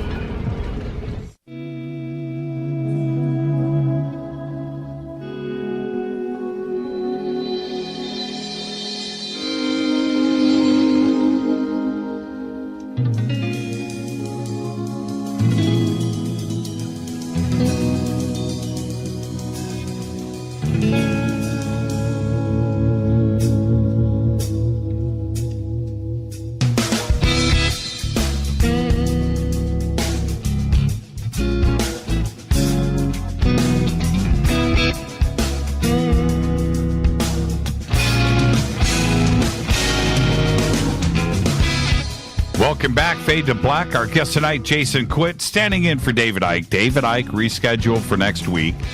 So, yeah, it's all good. Tomorrow night, it's the Q Army with In the Matrix and Shady Groove. You're not going to want to miss that show. Tonight, it's Jason Quitt. And Jason, all of this reminds me of, and I see the picture that you've posted up here. That I remember that image. I'm going to retweet this right now. Let me get this up so everybody can see what we're talking about. This reminds me of what happened to us up at ECETI last year during Soltech, the daytime sighting that we had with, I've been calling it the beer can thing. But it disappeared, and I didn't get to see it disappear because I was going between the binoculars and looking at it with the naked eye. I went back to the binoculars. It was gone. I went back and everybody's yelling, it's gone. It's gone. It just disappeared. I didn't get to see it disappear. I don't know if it phased out or if it, took off really fast. Everybody's reactions were it just disappeared. And this could be an example of that. And I've often thought since then, replaying this in my mind, that it just vaporized. It just went back to where it came from.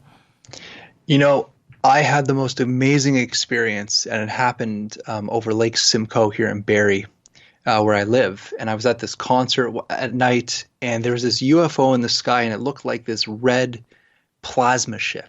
It was like glowing orange red. And it was so visible in the sky, and it was very big. And we're all just watching this thing over the lake. And it almost looked like, like a dimmer switch for a light bulb? Sure. It's like someone took that dimmer switch and just turned it down. And it's gone, vaporized into the sky. And, we're all sitting there staring at this thing. And right there, it's like we see it transitioning from this world into another. It's not flying at a high rate of speed. It was almost like this light just dimmed out and it's gone into vapor. It was the most amazing sighting I've seen. Yeah, we've had so many of those types of sightings. Certainly, I've had them personally with groups of people where you see something, power up or sputter up and then sputter away and you power down. And I can't figure it out. It's such a complex technical issue that we're dealing with here. But when you hear reports over the decades of things just appearing and then disappearing, it must be an example of something coming in from another dimension, something that is now in our frequency, where before it may always be there, right? These things are always there, but we're just not in the same frequency to see them. Just like ultraviolet and other types of light that we just simply don't see. But remember at ECETI, we're describing Bigfoot experiences as well in the exact same manner. Right. In fact, we see them running really fast. They'll take 3 or 4 steps and gone. It's like, where do these things go? Right. They just disappear. And do you remember the tracks that the kids found in the field? I'll never forget it. Okay, those were perfect Bigfoot tracks. And there was only 4 of them. There were only 4 of them, and the last footprint wasn't even a footprint. It was just the 4 toes digging into the sand like it's jumping into something. Yeah, that was a head scratcher for me because as we were all out there, because at first we only found the 1 footprint, and then we found the 2nd, the 3rd, and the 4th. But turning around and looking the direction that this creature would have come from, well, we went back, there was nothing there. There was nothing, and there was nothing after that. And it kind of took a gentle turn, right, to the right, these prints, going in the direction of all of the RVs and the motorhomes that were out there. And I was just thinking to myself, where was it coming from and where was it going to? There was nothing before and after. It was just these 4 prints that were like 6 feet apart out in the middle of the field. It was totally bizarre.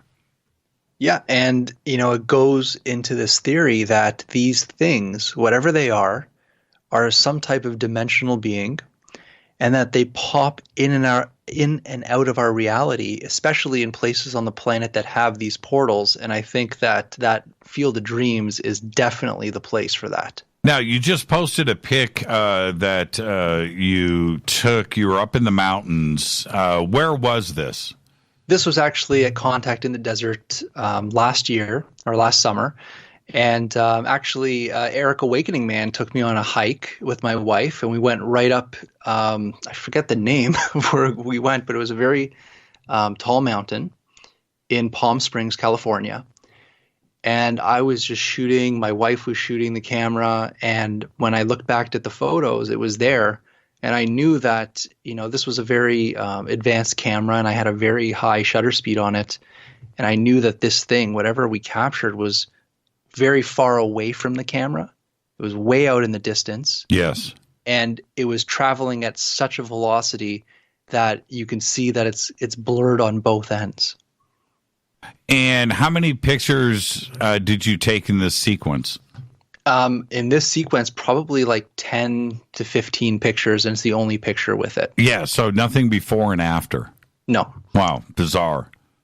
It looks like it's a few miles out. It doesn't look like it's very close. Is there a possibility of this being a bug or a bird? I don't see any flapping wings or anything.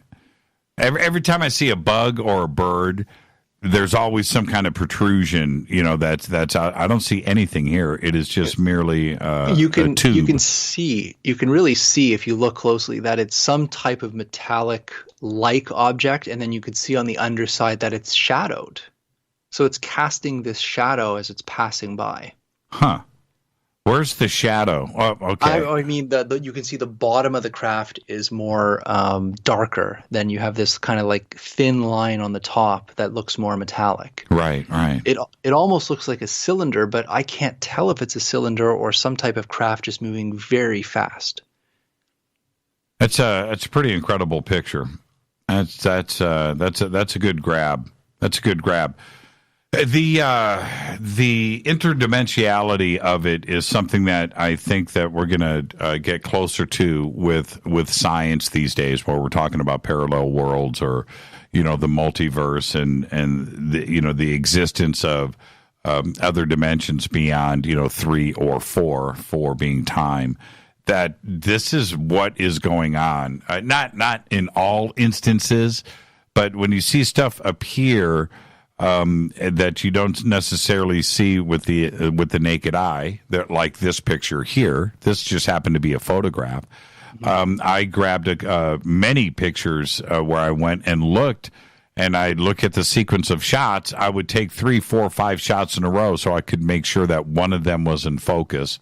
And I'm just shooting things in nature, and then boom, there's one shot in that sequence that has something in it that isn't in the other shots. And I can't explain that stuff away except for, is it possible that it's interdimensional? Yeah, and some of these interdimensional beings, if you look closely on YouTube, there's a lot of different alien videos or gnome videos or little fairy videos. And you can tell that they're real by the way they move.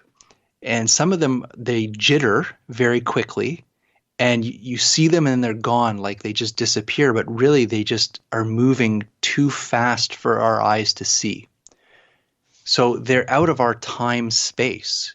Literally, they're moving at a different vibratory rate, just like these ships. So we can't see them with our physical eyes. And if these beings or ships pass us, we may look like a standing tree to them. We would be completely still, because they're moving at such a high rate of speed that we may just be like a stone to them. We're not moving. Well, like that Utah video, if I had the first time I watched the video, I was like, okay, I think I saw something. right? Because it's moving so fast. I had to go back and watch. Certainly, you can see it off in the distance, and once you know what you're looking for, but it blasting past the camera, no, it's only in a couple of frames, and if I was there when that went down, like those guys were, they didn't see it. They simply did not see this object. When we're talking about these different portals, Jason, and these areas around the world, are there bad places? Are there places where we shouldn't be? Yes, there are good places where are very good for human life, but then there's places where we really shouldn't be that kind of drain our energy, or there's other beings that live there. And those beings may not be friendly to humans. So we can call them, poltergeist or goblins or gnomes or things that will just start messing with you when you start to move in this area.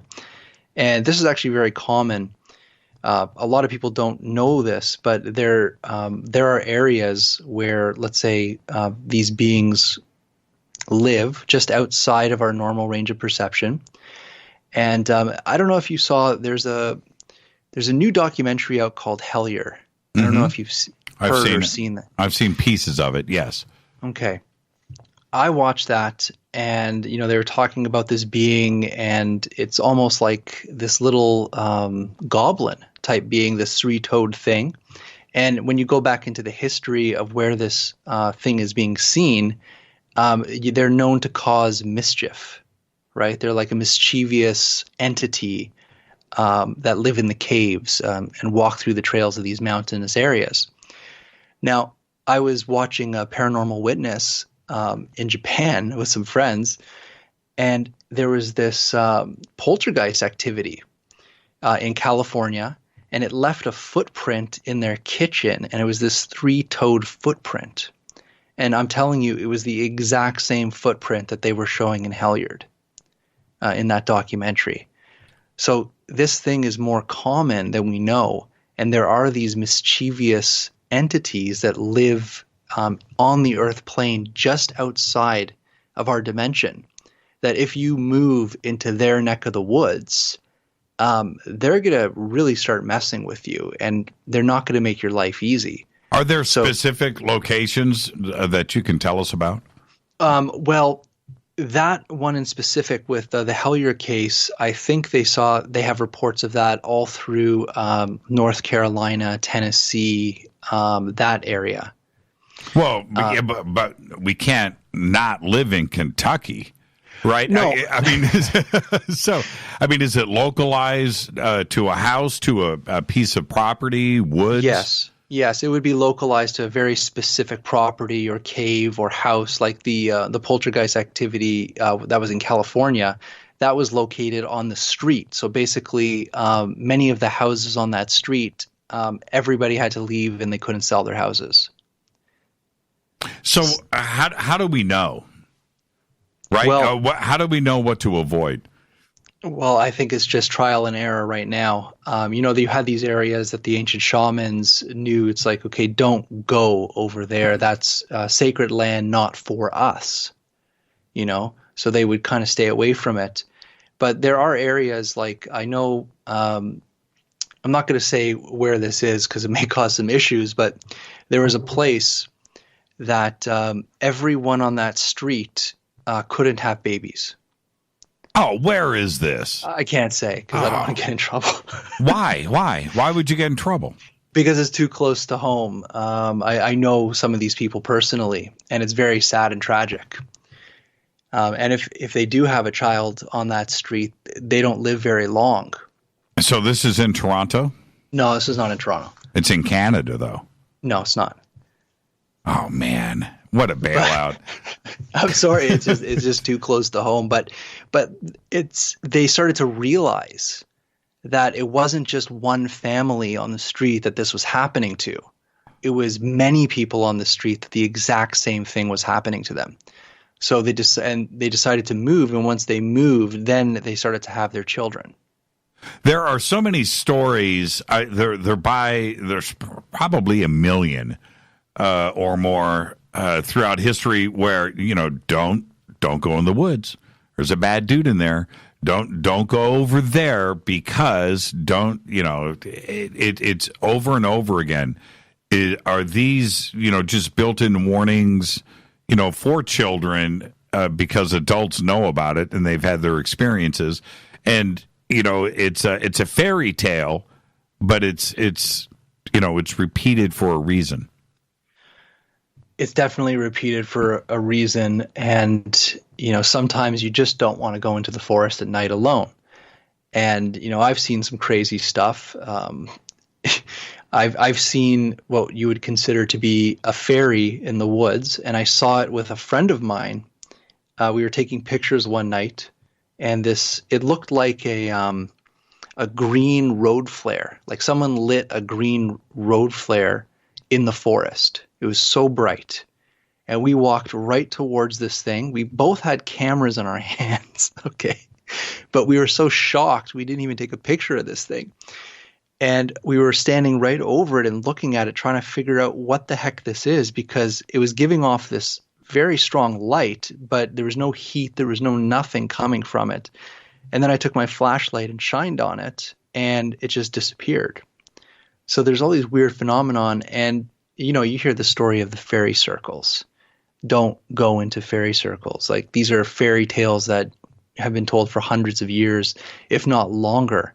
And it's because if you step into one of these fairy circles when they're activated, you're gone. You disappear, and you could be projected into time or space or wherever you're being projected. You may even just be projected to another continent on the earth. So there is these kind of teleportation stories that happen when people wander into these fairy circles. I reported on this, I had the hard numbers maybe 6 months ago, about how many people on this planet simply disappear each year. Gone. Right? Just gone. And the number's extraordinary. It's over 1 million that just simply disappear and are never heard from again. And the examples of somebody that just wants to disappear and they change their name and they split and they move and they're never heard from again. Okay, all right, there's that. People that are, taken, by other humans. Okay, there's some of that too as well. Then there's the ones that you simply just can't explain. It's a huge number, Jason, huge. It's a huge number, and, I can't really say where they're going, if they're all right, if they're safe, because, how do we really know what's happening? But, the scariest thing that I've heard is, someone walking in the forest with somebody, they're standing right next to that person, and they're just gone. They just completely disappear, and they're never heard from again. And a lot of people will say, okay, alien abduction, if David Icke was here, he'd say reptilians took them underground, But honestly, I don't think we really know that answer. But I think these natural portal systems on the planet can be an explanation for a percentage of what's happening. I definitely think that could be a percentage. Okay, listen to this number. These are numbers, okay? You ready? Yeah. Yeah. Worldwide, 8 million children go missing each year, unaccounted for. 8 million. Australia, 2015, 305,000 people reported missing in Australia from 2008 to 2015. Completely missing. One person every 18 minutes in Australia. Canada, 60,582 missing children in 2007. Right? I mean, how crazy Jamaica. Let me jump down. United Kingdom, 140,000 children go missing each year. You know what this reminds me of? And hopefully there's a lot of X-File fans listening right now. But you remember when Mulder was trying to find his sister? Yes. And he finds out that there's all these children on the planet that have this other mission, or they were abused, or something really bad happened to these children, and because they were such pure souls, they just turned into starlight. Yeah, Do you remember that episode? Yes, I do. In the United States, 800,000 children go missing each year. 800,000. That is a crazy statistic. I don't even know how else to look at it. I don't. There's got to be something supernatural. There's got to be another explanation to this. And it's not all criminal activity. Well, I really, really hope it's not all that criminal activity, because would be very awful to live in a world like that.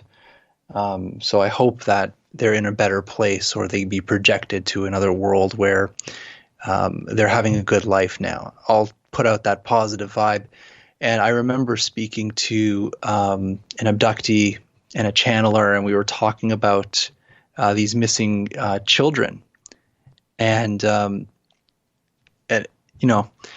I don't really know how much I would like to believe this, but I'll just tell you what was said, is that they said there's a number of these children that are born here on this planet that are incarnations of these type of alien beings. And these aliens choose to incarnate in certain children, and that at a certain time in that child's life, that child is taken by these aliens that are their family that have come to take them. And what they're doing is they're going to seed other planets with human bodies, and new incarnations can then go to those planets. So that's an interesting thing, and it sounds like a very positive thing, but I don't know what percentage that is of these cases. Yeah, I'm looking at missing adults, and the number is equally as disturbing with adults, and it's like in the United States in 2014, 90,000 missing adults in a calendar year. I mean, it's okay. And I've got another number, 150,000, and this was February of 2017. That's an extraordinary. There's only 350 million people in the United States. Let's just hope it's not the Morlocks. Well, is it a question of we've got to take a break here in a few seconds, where they are literally going through a portal, they're going through a Stargate, they're going through something, another timeline, driving down the road, walking down the road, and they're at the wrong place at the wrong time. They weren't grabbed, they weren't kidnapped, they weren't murdered. They just disappeared. To answer that question, I think we should look in our timeline right now and see, people that are going into mental institutions saying that they came from the future or the past. Right. Let's take a break. That's a good one. It reminds me of 12 Monkeys, right? With Bruce Willis. Classic example. This is Fade to Black. I'm your host, Jimmy Church. Our guest tonight, Jason Quitt. We'll be right back after this short break. Stay with us.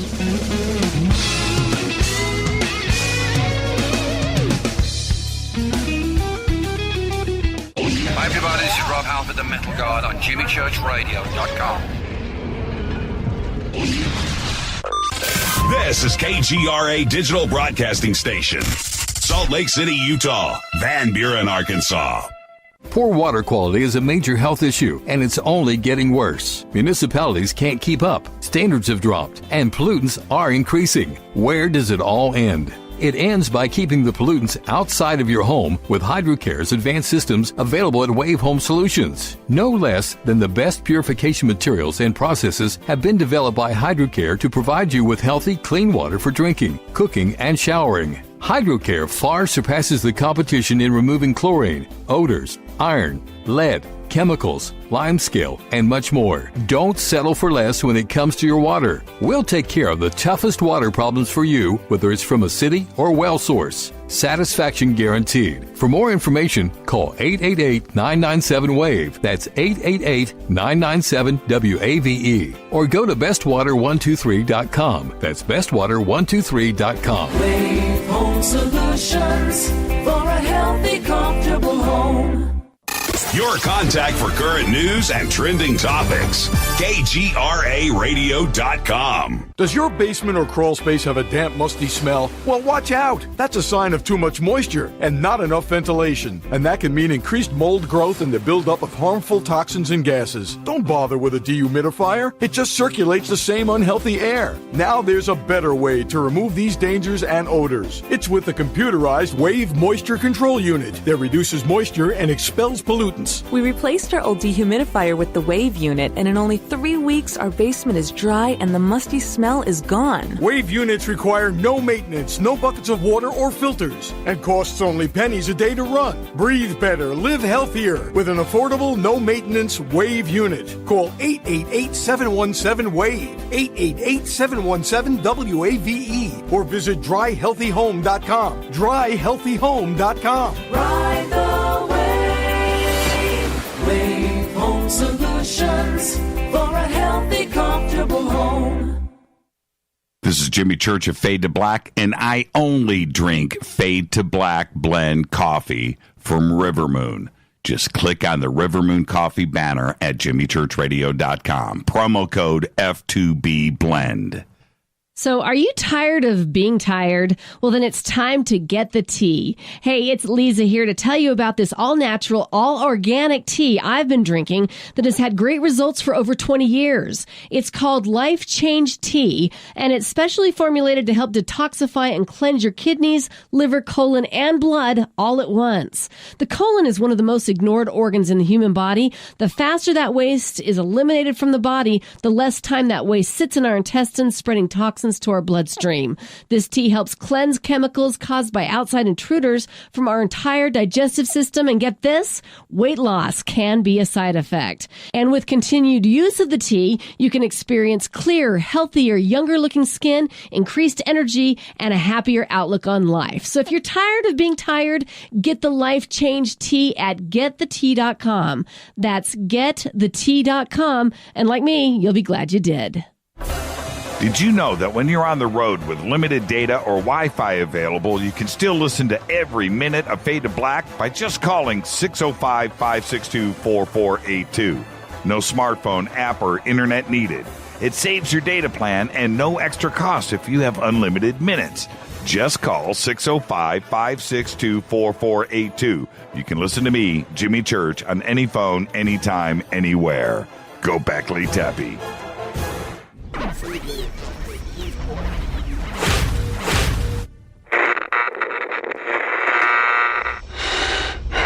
You want to know a secret? I love ponies. I really love ponies. I'm serious. I couldn't stay sane without ponies to brush. Why Fade to Black? Because you never got that pony, damn it. This is Fade to Black with Jimmy Church on the Game Changer Radio Network and KGRA, the Global Radio Alliance.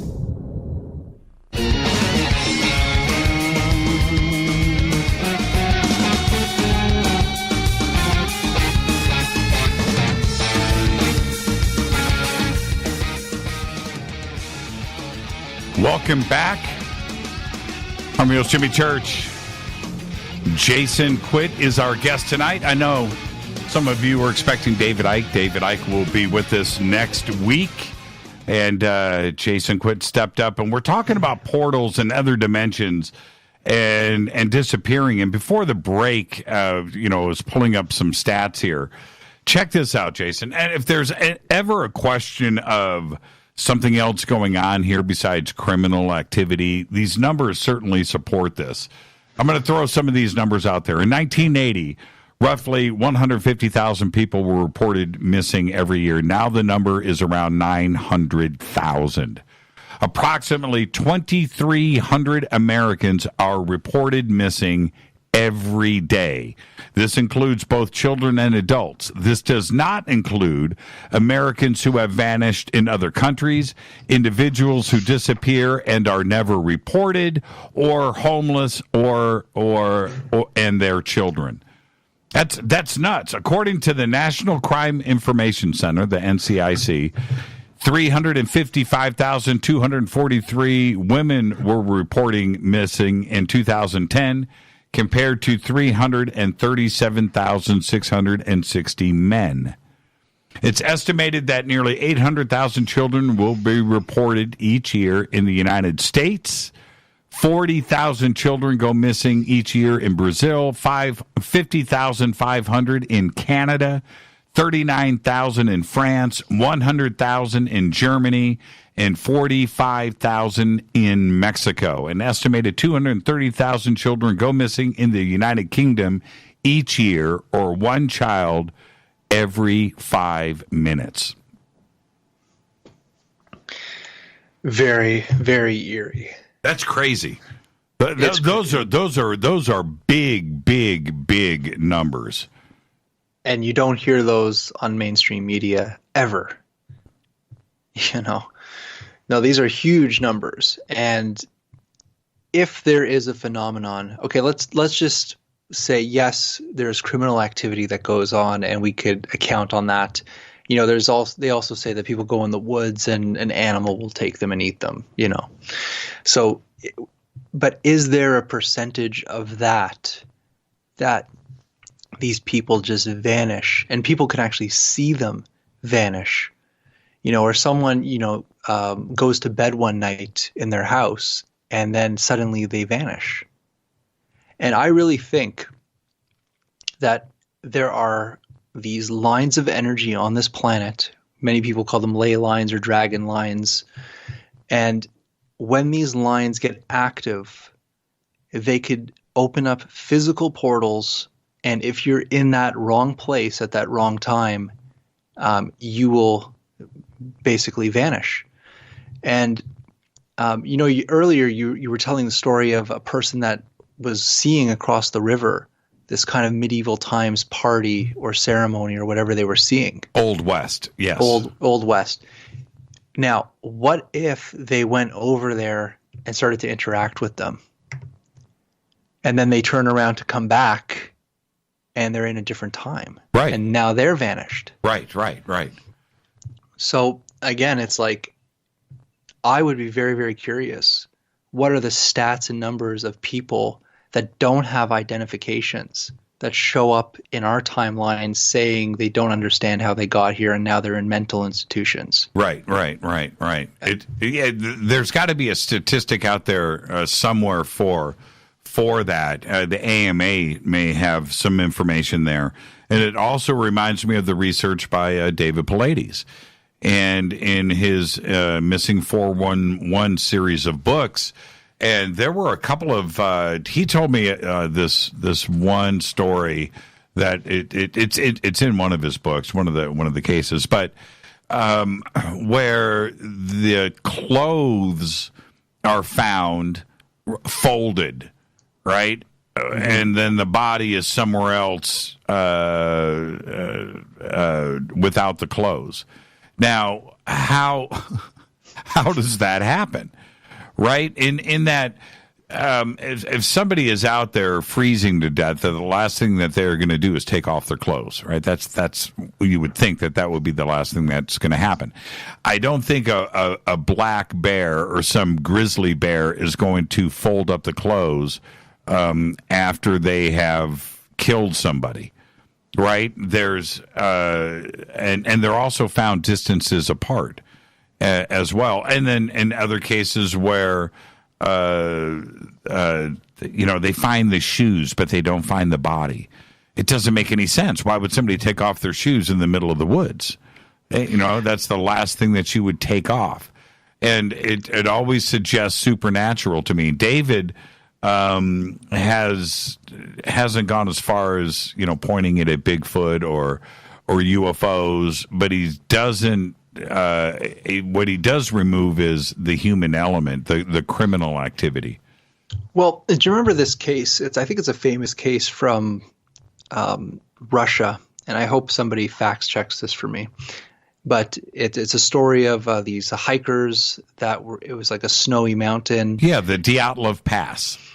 And they basically, something happened to them where they had to like cut themselves out of that tent, but then there's no tracks outside that tent in the snow. Well, there's something. Well, okay, the Dyatlov Pass, I think it's 10, 12 students, all around the age of 18, 19 years old. There was they went out into the snow naked. The bodies, some of them were found without their clothes.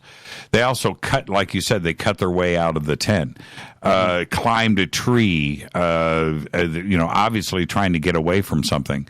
There were reports that night from the locals, the villagers, about lights in the sky. And I think the Russian military reported that too as well. The case has recently been reopened, by the way.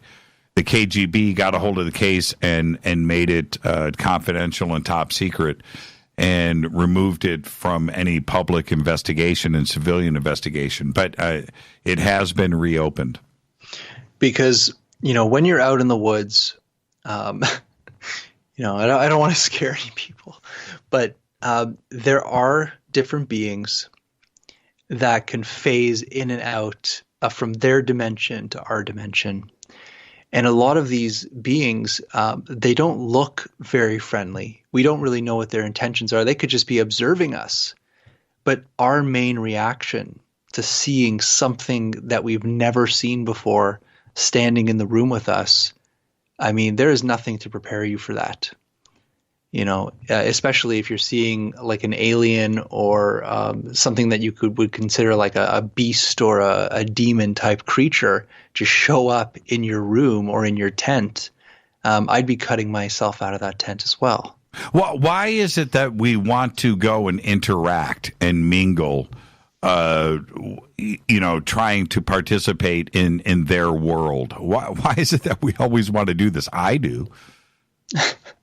Because I think that it's a plethora of different beings. There's some that are very positive, very good helper beings, and then there's some that are not so friendly. So it's, you'll get all types of experiences. And I think this is what we've been doing even from the first religions. Like they were always trying to commune or talk to higher beings or angels or gods to get advice. And they would even conjure different beings in these other dimensions to help them. So there was like helper spirits or spirits that could do sorcery, so it was all, it was a mixed bag. And, if you look back at the Ark of the Covenant, it was some type of technology or device that could communicate with a god, right? And now we have quantum computing, which is talking to the multidimensional world. Yep. And what are they saying? They're saying it's like an alien god. They're communicating with some other intelligence out there. So why do we keep coming back to this? We need to communicate outside of this dimension to bring us into this different awareness. And I think that's a question that's been in us for always. And we continue to go down this path to try to communicate with these different beings. I think that we are interconnected with them in some type of fashion, and that we will start to learn our truth by knowing the world we live in. And by blocking out that world completely, we're blocking out a piece of ourselves and the understanding of our place in the universe and on this plane of existence. Well, fairy tales, right? Fairy tales. And, I'm a guy. So growing up, fairy tales were for girls, right? It was something I didn't pay much attention to it. But they get told over and over again, and we are told about exactly this. There's another dimension out there. There are other things out there that we don't know about, and sometimes these fairies aren't so good. Sometimes there's bad fairies. Sometimes they're a help you. But the tales are repeated and repeated. I ignored them. I had were you there at ESETI when I had my ring stolen? Of course I was there. You were there, right? You were there. Okay. Yeah. So I had to ask for the ring back. I didn't want to ask for the ring back, but I did, and I got the ring back a few minutes later. That kind of freaked me out in that I know how difficult it was for me to this day to take that ring on and off, because I take it on and off every day. And it messed with my head. Should we almost treat these missing people the same way? Right? Do we need to ask? Do we need to ask for our family and loved ones back? As crazy as that sounds, is that something that we should consider? I've never thought of that, but that might be a course of action. And in Canada and all over the world, actually, but in Canada, they have stories of the little people that live in the forests. And these are dimensional beings. You can't really see them physically. But there was one story that I heard from the real person that this happened to, was that they were out in the forest with their ATV. And I guess they caught bad air and they flipped the ATV, and this thing crushed the person in the middle of the forest. No one was with them, right? So the family goes to search for this man, and they can't find him anywhere. So after a week, they just say, you know what, probably a bear took him and we'll never find this person again. Well, a week later, a hiker found this man in a cave.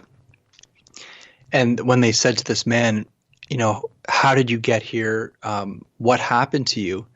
He said he fell off the ATV. He broke a bunch of bones in his body, and the little people took him to the cave, and they treated him and they fed him and they kept him well enough until the hikers came to take him back into society. And his bones were broken. Yeah. Wow. When was this? I heard this story. How many years ago? I heard this story about 5 years ago. And I think it happened 4 years before that. So I think it was about 9 years. And where this happened, it's an island called Manitoulin Island in Ontario.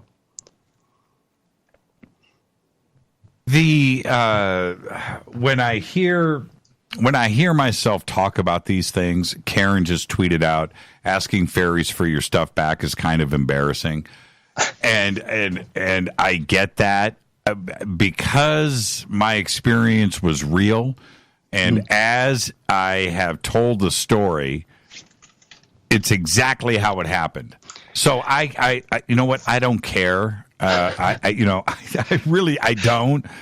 don't care. But the things that I have seen, this lady up at ESETI, I'll think of her name in a second. She came up to me. She goes, "I've got to show you this picture of this fairy that I took." Right? And she's got her phone, and boom, and it's right there. It's out near the medicine wheel, right out in at ESETI, the big tree that's next to the medicine wheel.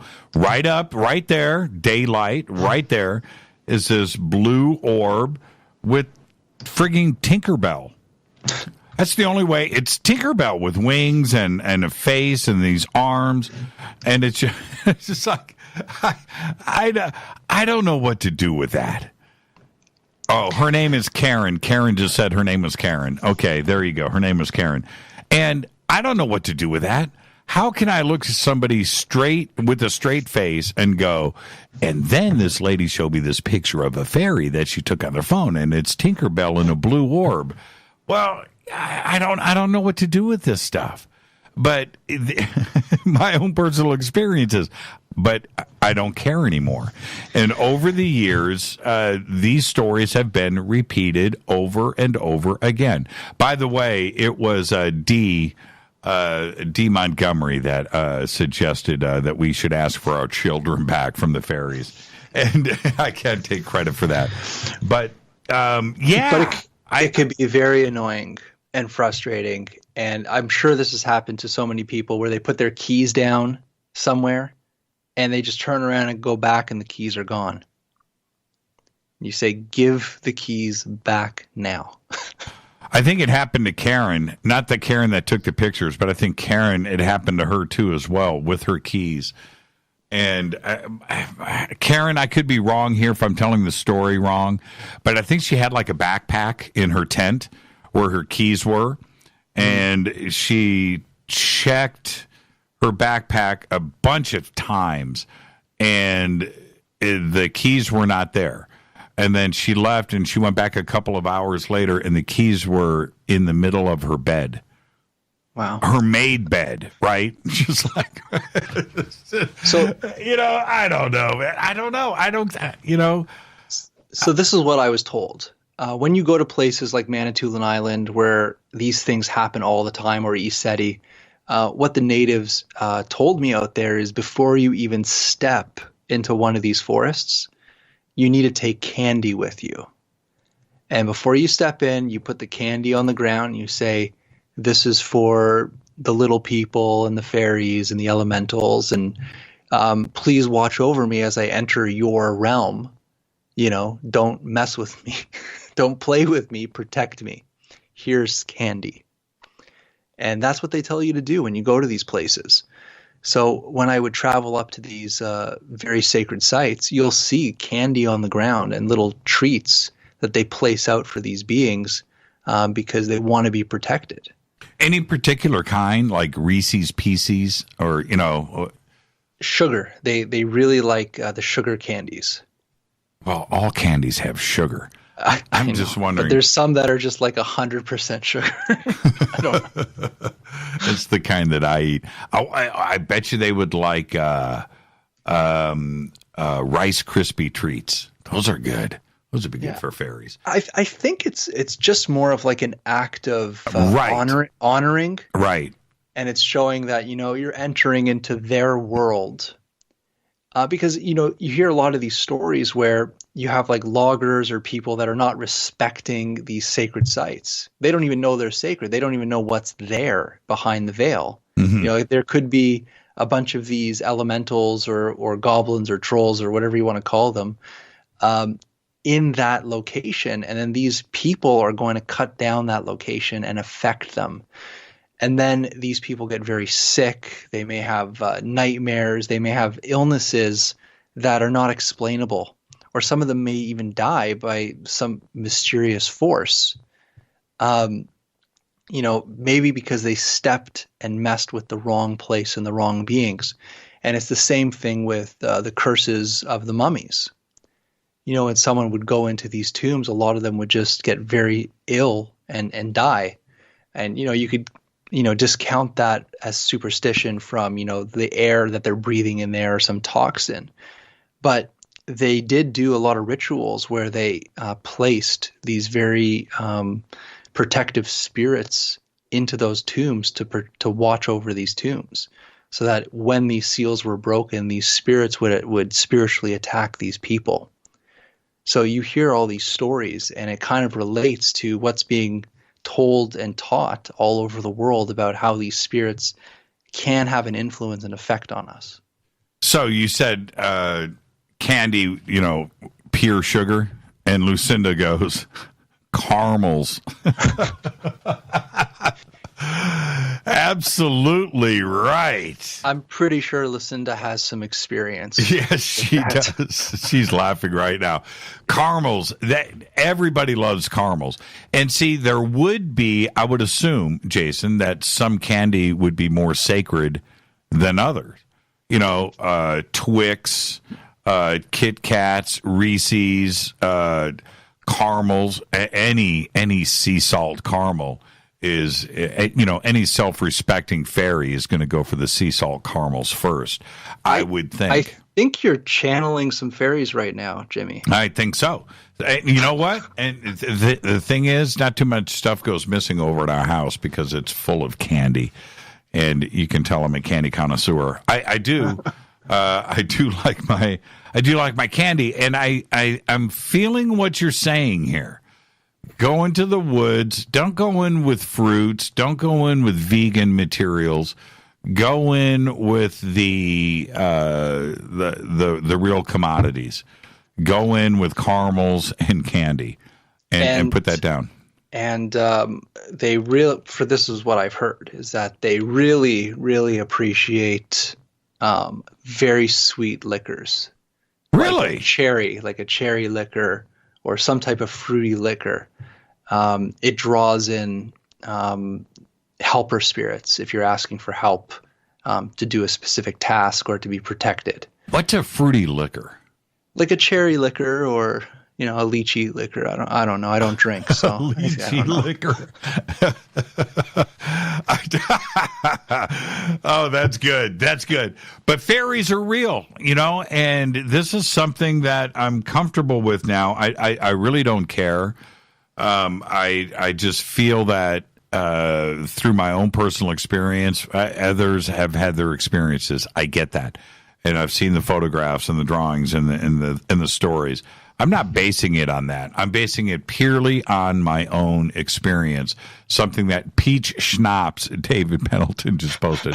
I'm saying this from my own experience, and I don't care about the criticism or the jokes or anything like that. I really don't care. It was an experience that I went through, and I honestly don't have another explanation for it. The ring was removed from me and then returned, and that's it. It didn't fall off my hand. And it didn't just happen to you. We all have stories from that weekend. Monica lost her cell phone. That's right. That's right. We tore up that couch. There was 5 of us. We tore that couch apart, threw all the pillows on the ground, put the couch back together, came back to the couch an hour later, tore the couch apart again, and it was right there on the seat. Rita just texted me, "Have you lost your mind?" I know. I think we started losing our mind right when we said hello tonight. Yeah, exactly.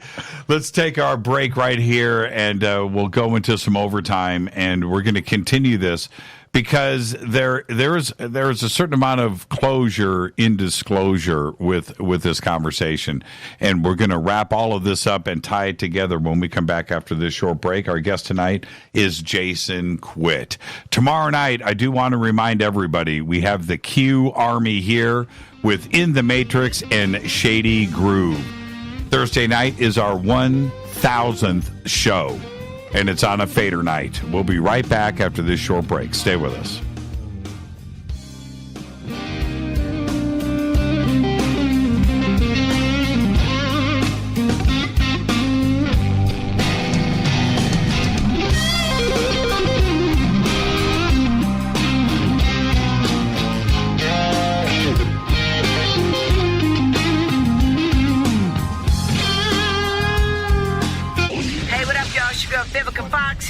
You are listening to my boy, Jimmy Church, on JimmyChurchRadio.com. Despite popular opinion, reading a book will not make you smarter. But listening to Jimmy Church will. Hurricanes, earthquakes, wildfires. This year we've experienced more than our fair share. This is Jimmy Church of Fade to Black, and last month I decided to make sure my family does not have to worry about food should we get caught in a real emergency situation. Introducing Numana, a healthy, storable product that tastes so good that you'll want to eat it every day instead of just during those times of duress. All Numana products have a 25-year shelf life, are MSG and GMO-free, no preservatives, and are made in America. With the Numana pack in your home, you'll be able to sleep at night knowing that you've protected your family. Not only have I tasted and tested, I own it. Now you can too. Just click on the Numana banner on JimmyChurchRadio.com and use the promo code Jimmy when you order. In addition to a discount, we'll send you an autographed Fade to Black t-shirt. Seriously, go Beckley Tappy. This is Jimmy Church of Fade to Black, and I take Life Change Tea supplements every single day. It's what I do. Click on their banner at JimmyChurchRadio.com. When you take the beans from Central America with dashes of Indonesian and African mixed in and then roast it to the dark side of fade to black, you create the ultimate brew of fringe. Introducing the Fade to Black blend from Rivermoon Coffee. Yes, Rivermoon's darkest customized roast was created for the love of Fade to Black. The alchemy of masterful roasting and smoking the beans is in every sip of this full-bodied, dark Java. I need my coffee dark, deep, with distinct bittersweet chocolate highlights, just like the bunker. Leaning further into the darkness of the roast is Fade to Black blend from Rivermoon Coffee. Just click on the banner at jimmychurchradio.com and use the promo code F2BBLEND for 15% off of your order today. Go Beckley Teppy. Hi folks, CBD is the home run hitter for health right now. Why, you ask? Because of what it does for the body. Unfortunately, I can't tell you all about the benefit. You know, there's reasons. Do your due diligence and log on to ancientlifeoil.com. That's ancientlifeoil.com. Ancient Life Oil uses organic ingredients and is blended in coconut oil for some of the best benefits. Legal in 50 states and non-psychoactive. Log on to ancientlifeoil.com. That's ancientlifeoil.com. This is Jimmy Church of Fade to Black, and my family is safe because of Numana Emergency Food Storage. Just go to the Numana banner at jimmychurchradio.com. Promo code Jimmy10. Are you intrigued by Paranormal Talk Radio? You'll love the new Paranormal Radio app from TalkStream Live. You'll find a great selection of talk shows covering UFOs, ghosts, strange phenomena, and much more. Download the Paranormal Radio app now and start listening to the very best in paranormal talk entertainment, including the network you're listening to right now, the Paranormal Radio app, free in Google Play and the iOS App Store. This is Kristen, Erica, Brittany, Gabby, and you're listening to JChurchRadio.com. It's not a lifestyle we chose. We were born this way. KGRARadio.com.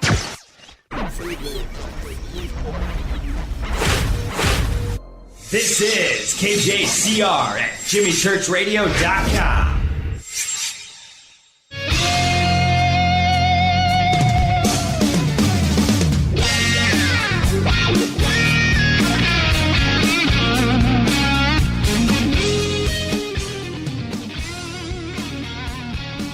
Welcome back, Fade to Black. I am your host, Jimmy Church. Tonight, Jason Quitt is with us, doing a little overtime. Time to circle the wagons and tie all of this together. And Jason, throughout history, all the way through to today, we are always fighting this thing with those that consider the world as just a two-dimensional place, that there's nothing else out there, and then there's everybody else that is talking about these issues. And it will always be there, won't it, this battle of truth? I think it will, and I think truth is evolving depending on where we see the world. So our perspective of the world and ourselves changes over time. But I think we're always kind of driving to this disclosure moment. And that's the thing. I don't think the big D, the big disclosure, is going to happen. And if it does happen, it's going to give us more questions than answers. So then we're going to have a whole bunch of different things that we need to research and look into, and that might open up a whole other area that we need to go down and explore. So we're always being driven forward. Now, I had this kind of thought the other night, and it was making me laugh a little, is that let's say aliens, let's say very technologically advanced beings came to our planet and said, congratulations, you have entered into the Galactic Federation. And because of that, each human on the planet gets their own replicator. So you can create any food or object with your replicator.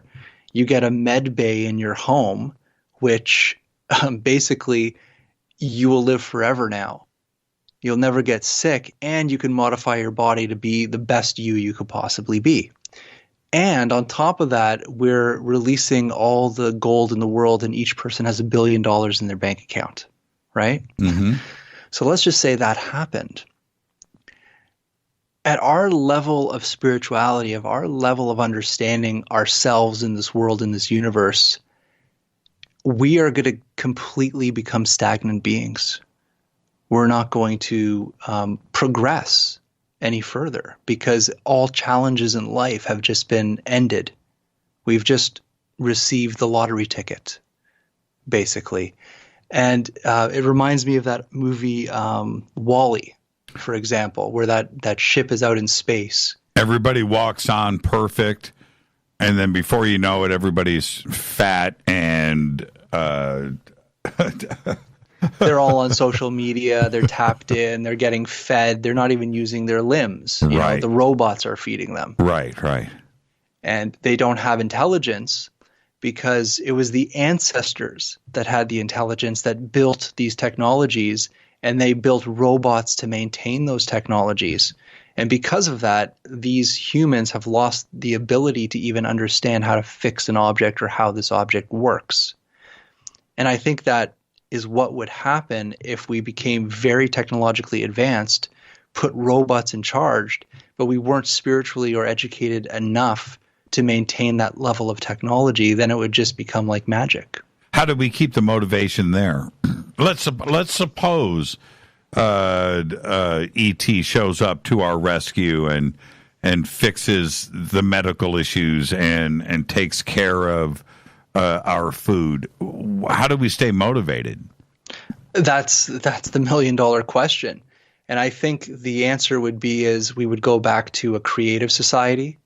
So we would go back to music and art and some type of expression of the human soul.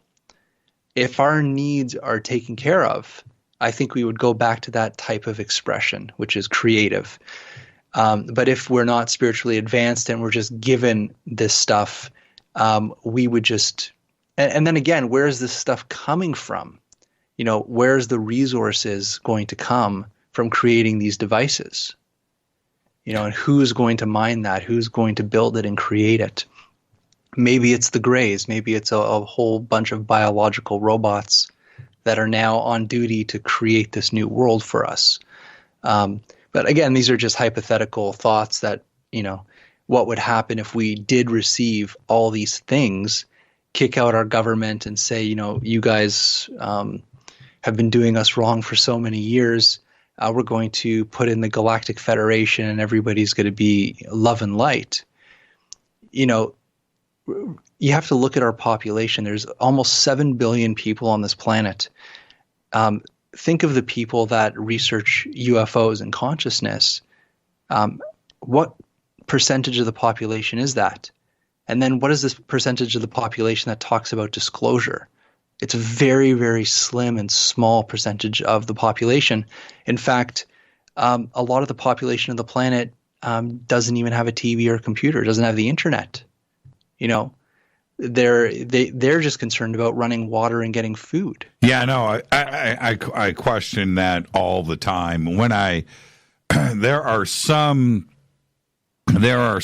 out there, both in and out of our community, and I'm talking about the UFO community, but where you're in the awakening community or in this new age movement, or you're preaching love and light and how to activate these chakras and what to do, and then ET and make these contacts. And you know what? All of that is good. But how does that help the homeless children that are digging through garbage dumps in India?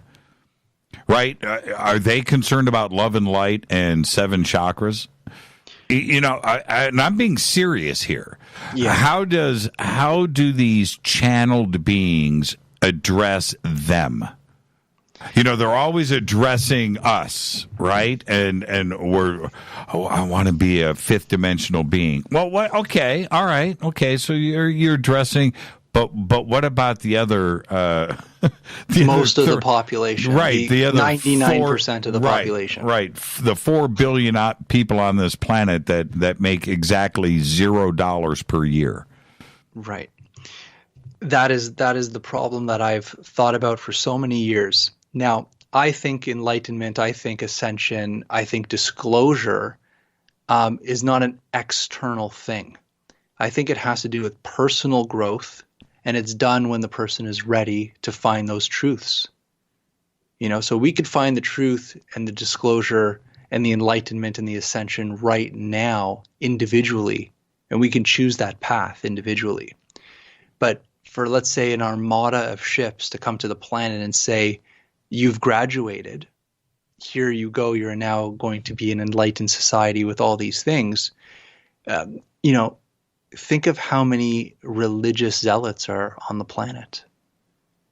Think of how many people are their belief system will not accept that help if that happens. Yeah, I would say you could probably go with a 50-50 scenario where you would, any two people that you grab, or, you can divide it down the middle, in that half are wanting to improve this planet and do the work ourselves, and then the other half is always looking for a handout or a rescue. And this goes back to ancient religion as well as the savior figure. And this is in our consciousness right now, and it's being perpetuated in every community, not just our community. In every community this is being perpetuated, is that there is some type of savior out there. Sit back, relax. You don't have to do anything because things are being handled in the background. Mm-hmm. And we will give you the reports and updates on all the crazy stuff that we're doing in the background. And you can sit down and you can watch your Netflix because don't worry, we got it handled. And that takes away the responsibility, it takes away the power, and it creates a dependent society again. And that's exactly the opposite of what we're trying to achieve with disclosure or personal awakening or enlightenment. We want that individual experience to become responsible and independent of their own spiritual path and understanding. So, there are that 50-50 like you're talking about. And I think that it's going to come out. It has to come out. There's too much knowledge out there right now, especially with the internet, that there are physical beings visiting the planet. There is high technology flying that, the U.S. military and militaries around the world, they can't compete with it. They can't compete with that technology. So this is going to come out eventually. I don't know if it's going to take 5 years, 10 years, 20 years, or 50 years, but it's going to happen because there's just too much evidence out there. But it's the narrative and story that goes behind what these beings and ships are that will be a little troubling, because then you'll have people creating narratives and that may not be 100% accurate. And I think you said it best. I think you said it at ESETI, was that these things, whatever they are, can be so advanced that our minds are not even capable of understanding what they want or why they're here. So we're just kind of creating belief systems of what we believe these things are, or maybe even basing it off channeled messages. But when it really comes down to it, I still think we're in the dark on what these things actually are. And eventually we'll get there. And I think it's the experiencers, people that are having these outer body experiences, having contact experiences, getting to see these other worlds through these portals that we've been talking about today. Mm-hmm. It's going to be those people that are going to be sharing the insights. And then I think science is going to verify it. And I think quantum mechanics is already verifying a lot of the things that we're talking about here. There is there's going to be a shock. There's going to be a shock to the system. There's going to be something so nuts that this whole planet is it's going to be, shaken and woken up. I don't know if it's going to be dug up. It's something that is going to just absolutely reveal itself, that this entire thing that we have been taught and led to believe is wrong. It's going to come from the stars. There's going to be some dramatic flyby. There's going to be something that happens where everything is changed in an instant. And when that happens, the answer to all of this, to the misery on this planet and how we treat other people and how much money we spend on the military each year, all of this wasted resources where everything on this planet could have not only been fixed, but everybody could be in harmony with one another. And that shock to the system is either we are alone in the universe and there's no reason to take care of this planet because we're all alone. So let's just party like it's 1999 and let's just burn it out and whatever. That's one scenario. Or the other one is there's something else out there and there's a reason to get our act together and go out there and make friends with our friends and neighbors in this Milky Way. And that's the truth. There's a reason to live, and there's a reason to love one another, or there isn't, right? and there's going to be a shock to the system. There's going to be a brutal wake-up call where we're all going to look around and go, why are we building aircraft carriers and nuclear submarines? What are we doing this for? It just doesn't make any sense. And this goes back to a very ancient philosophy that's coming out with the experiencers, is that these alien beings, if they are coming to this planet to awaken us or bring us into this next level of consciousness, they will only step in once we learn how to love one another and be at peace with ourselves. Because right now we're just killing each other and even worse things. And, I remember, from The Simpsons when, Mr. Burns comes out of the forest glowing and he says, I bring you love, like the alien. And I think it was Lenny or someone that said, quick, he's bringing love, kill him. Well,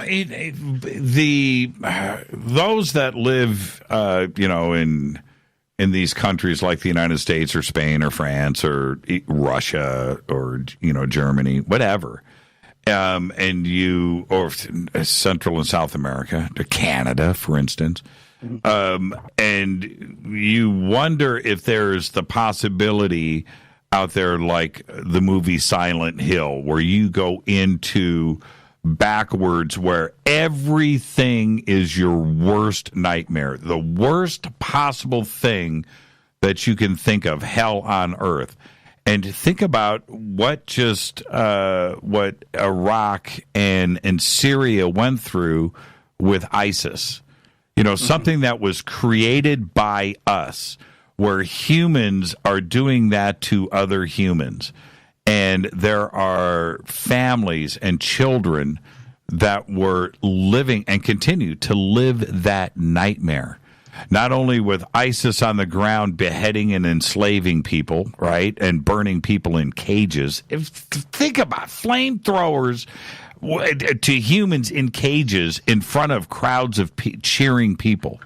What is going on? And then at the same time, planes are flying overhead dropping bombs. They're living like that every single day on planet Earth. This is happening. We got to wake up, man. I just don't get it. I really, really, really don't get it. So we need that rude awakening. We need to be shaken. Yeah. Well, heaven and hell exists right here on Earth. And we live all of those experiences here.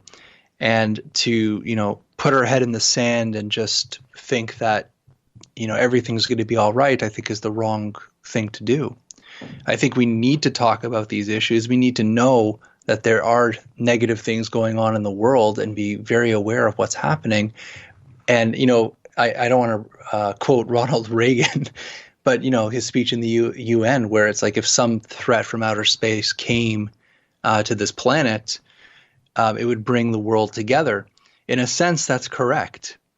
I think if we all had an enemy, this one focal point to fight against, we would all join together. But again, it's like we're still fighting, right?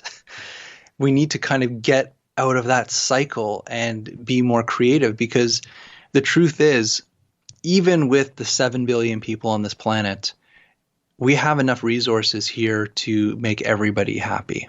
Every single person. Every single person. That's not an issue. All these things of resources and strife and economics, it's all manufactured to continue that consumption. So if we would just see that as the truth, that this economical structure is just an idea and government is just an idea, and these are just belief systems, they're just ideas that somebody in the past has put forward and said, maybe this will work for our society. When we understand that this whole world is just based off of somebody else's ideas, we can dismantle them because they're not working and start a new idea. And, that goes to the best quote I've ever heard is, let's all dream a new world into reality. And I think that's exactly the power that the human race has. And we can bring on disclosure. We can bring on awakening. We can bring on all these really, really positive things to the people that need it the most, which is not us living in North America. It's those people that are starving around the world that don't have access to anything. Those are the people that need it. So I think that's where we really have to put our attention to with this whole movement, basically, that we do have the power to join together and help those less fortunate. Absolutely. Yeah, and it's a change in nearly it's like a DNA shift. It would have to, be at the core level of us, because no matter where, it seems like it doesn't matter the city or the country or the people, that they could descend into madness very, very quickly. And so, why do we do that? And it happens nearly in an instant. So it would almost have to be a DNA change, where even if there was a situation where a catastrophe or something happened, where instead of descending into darkness so quickly, that you descend into helping each other and not go the other way, because we are too quick to kill. I don't understand. There's one other thing. I don't understand how, through all of our maturity over these thousands of years on this planet and going through so many wars and everything that we have gone through, that today, that where we understand PTSD and psychology and how the mind gets messed up, where we actually have our young men and women, their job is to kill, right? I mean, where are we with this today? And I understand that we have to have this defensive thing in place, military, because there are others out there that want to kill us, right? So we're like stuck in this catch-22, but yet that is still our mentality today, where we are dumping all of these massive amount of resources into this. It's like a DNA change. Something has to happen. That's right, and it has to come from that DNA soul level, where the greater population will have to say, this is not working, and it's obvious it's not working. And the people that really need to do this are the people that are the ones committing these atrocities. They're going to have to come to some realization deep within them that what they're doing is not right. And we can only pray for that, right? Well, the Egyptians had it right, where they would turn chaos around, and they would achieve order out of chaos. Mm-hmm. Yep. And the thing is, our generation, the generation under us, they're so tapped into the virtual world, and they're reading the news and social media that's being provided for them. And, I've been on social media since the beginning of social media, and I've seen how it's evolved. And when I read social media now, it's almost like almost everything that's being posted is posted to push your buttons. It's posted to get you to react to something, and a lot of things that people are posting are not even true things. So it's like we have this kind of new world that's being created, this new consciousness that's being created in this virtual world of social media and the internet. And this new media is affecting the way that the younger generations are seeing the world. So who knows what the next couple of generations will even be like if this is the platform that's going to teach those next generations.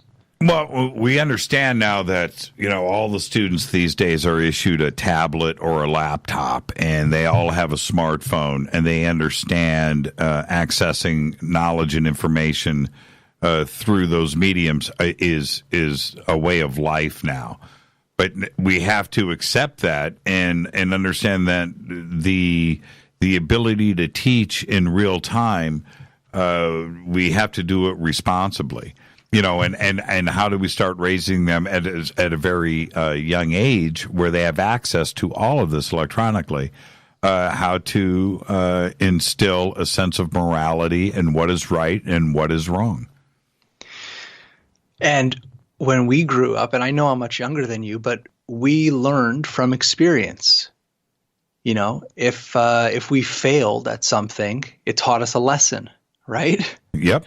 Now, these next generations, they're learning strictly from watching other people do things, be it like YouTube or social media or things like that. That's how they're learning their experiences. They're not actually going out into the world, getting their hands dirty unless they really, really have to.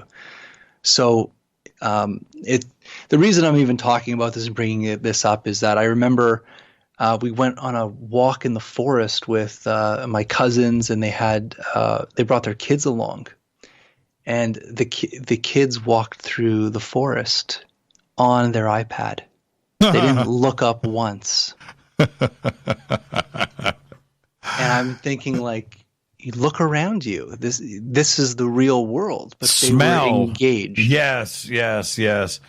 One of my favorite memes of all time, which was from a few years ago. It was a museum, and it's a shot in the museum, and in the background on the wall is like a 10-foot by 10-foot Renaissance painting, or whatever, just this gorgeous piece of a master right on the wall. And in front is a bench. It's sideways, and there's like 6 13-year-old, 14-year-old girls all looking at their iPhones. Right. The painting's right here, and they're just, they're texting. Probably texting each other. That's right. So what I would, I know it's getting close to the end here, and I would just want to put out there that ideologies and beliefs are things that get us caught in this matrix. And even disclosure is another one of these nets that catches us in this matrix. And they're all just different names for different control structures. And true freedom is not physical, because we create prisons within our own minds. Yes. And the only thing that we can truly control is where we put our attention. So where do we choose to place our life force? And I think this is the main thing that I want to express to everyone is, if you're online and you're focused on some drama, and every week it's a different drama, if you're focused on that drama, you're giving your life force to that. You're saying, in my life that I'm living, with every breath that I'm taking right now, I'm choosing to give my life to whatever that is. And once we take responsibility and understand that we are giving our life away to all these things that shouldn't take our life, we start to take our power back. We start to say, you know what, I'm not going to put my attention over there because it's just going to drag me down. It's going to hurt me mentally, emotionally, and physically because I'm going to be giving my time for it. So I think when it comes to this awakening disclosure movement, we really need to focus on our responsibility for our own energies and to see where we give that energy to. I think that's one of the main reasons why I'm even talking tonight, is just to express that over and over again.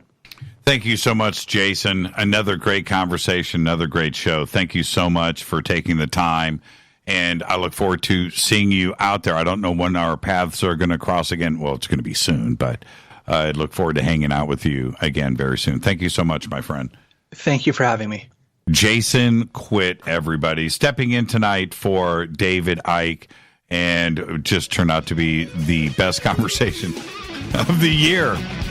Jason Quitt. Follow Jason on Twitter, Jason_Quitt. That's Quitt with 2 T's. And he just posted up the cover of his new book with the cover art by our very own Eric Stitt. You got to go and check that out. Fade to Black's executive producer is Rita Camarion. Show is produced by Hilton J. Palm, Renee, Dennis, and Bob. Announcers are Steve Harder, Gene Vitoa, Mark D. Kovar. Webmaster is Drew the Geek. Music, Doug Aldrich. Intro, Spaceboy, spaceboymusic.com. Fade to Black is produced by KJCR for the Game Changer Network. Syndication is KGRA, The Planet. This broadcast owned and copyrighted 2019 by Fade to Black and the Game Changer Network. It cannot be rebroadcast, downloaded, copied, or used anywhere in the known universe without written permission from Fade to Black or the Game Changer Network. I'm your host, Jimmy Church. Tomorrow night, it's the Q Army. Until then, everybody be safe.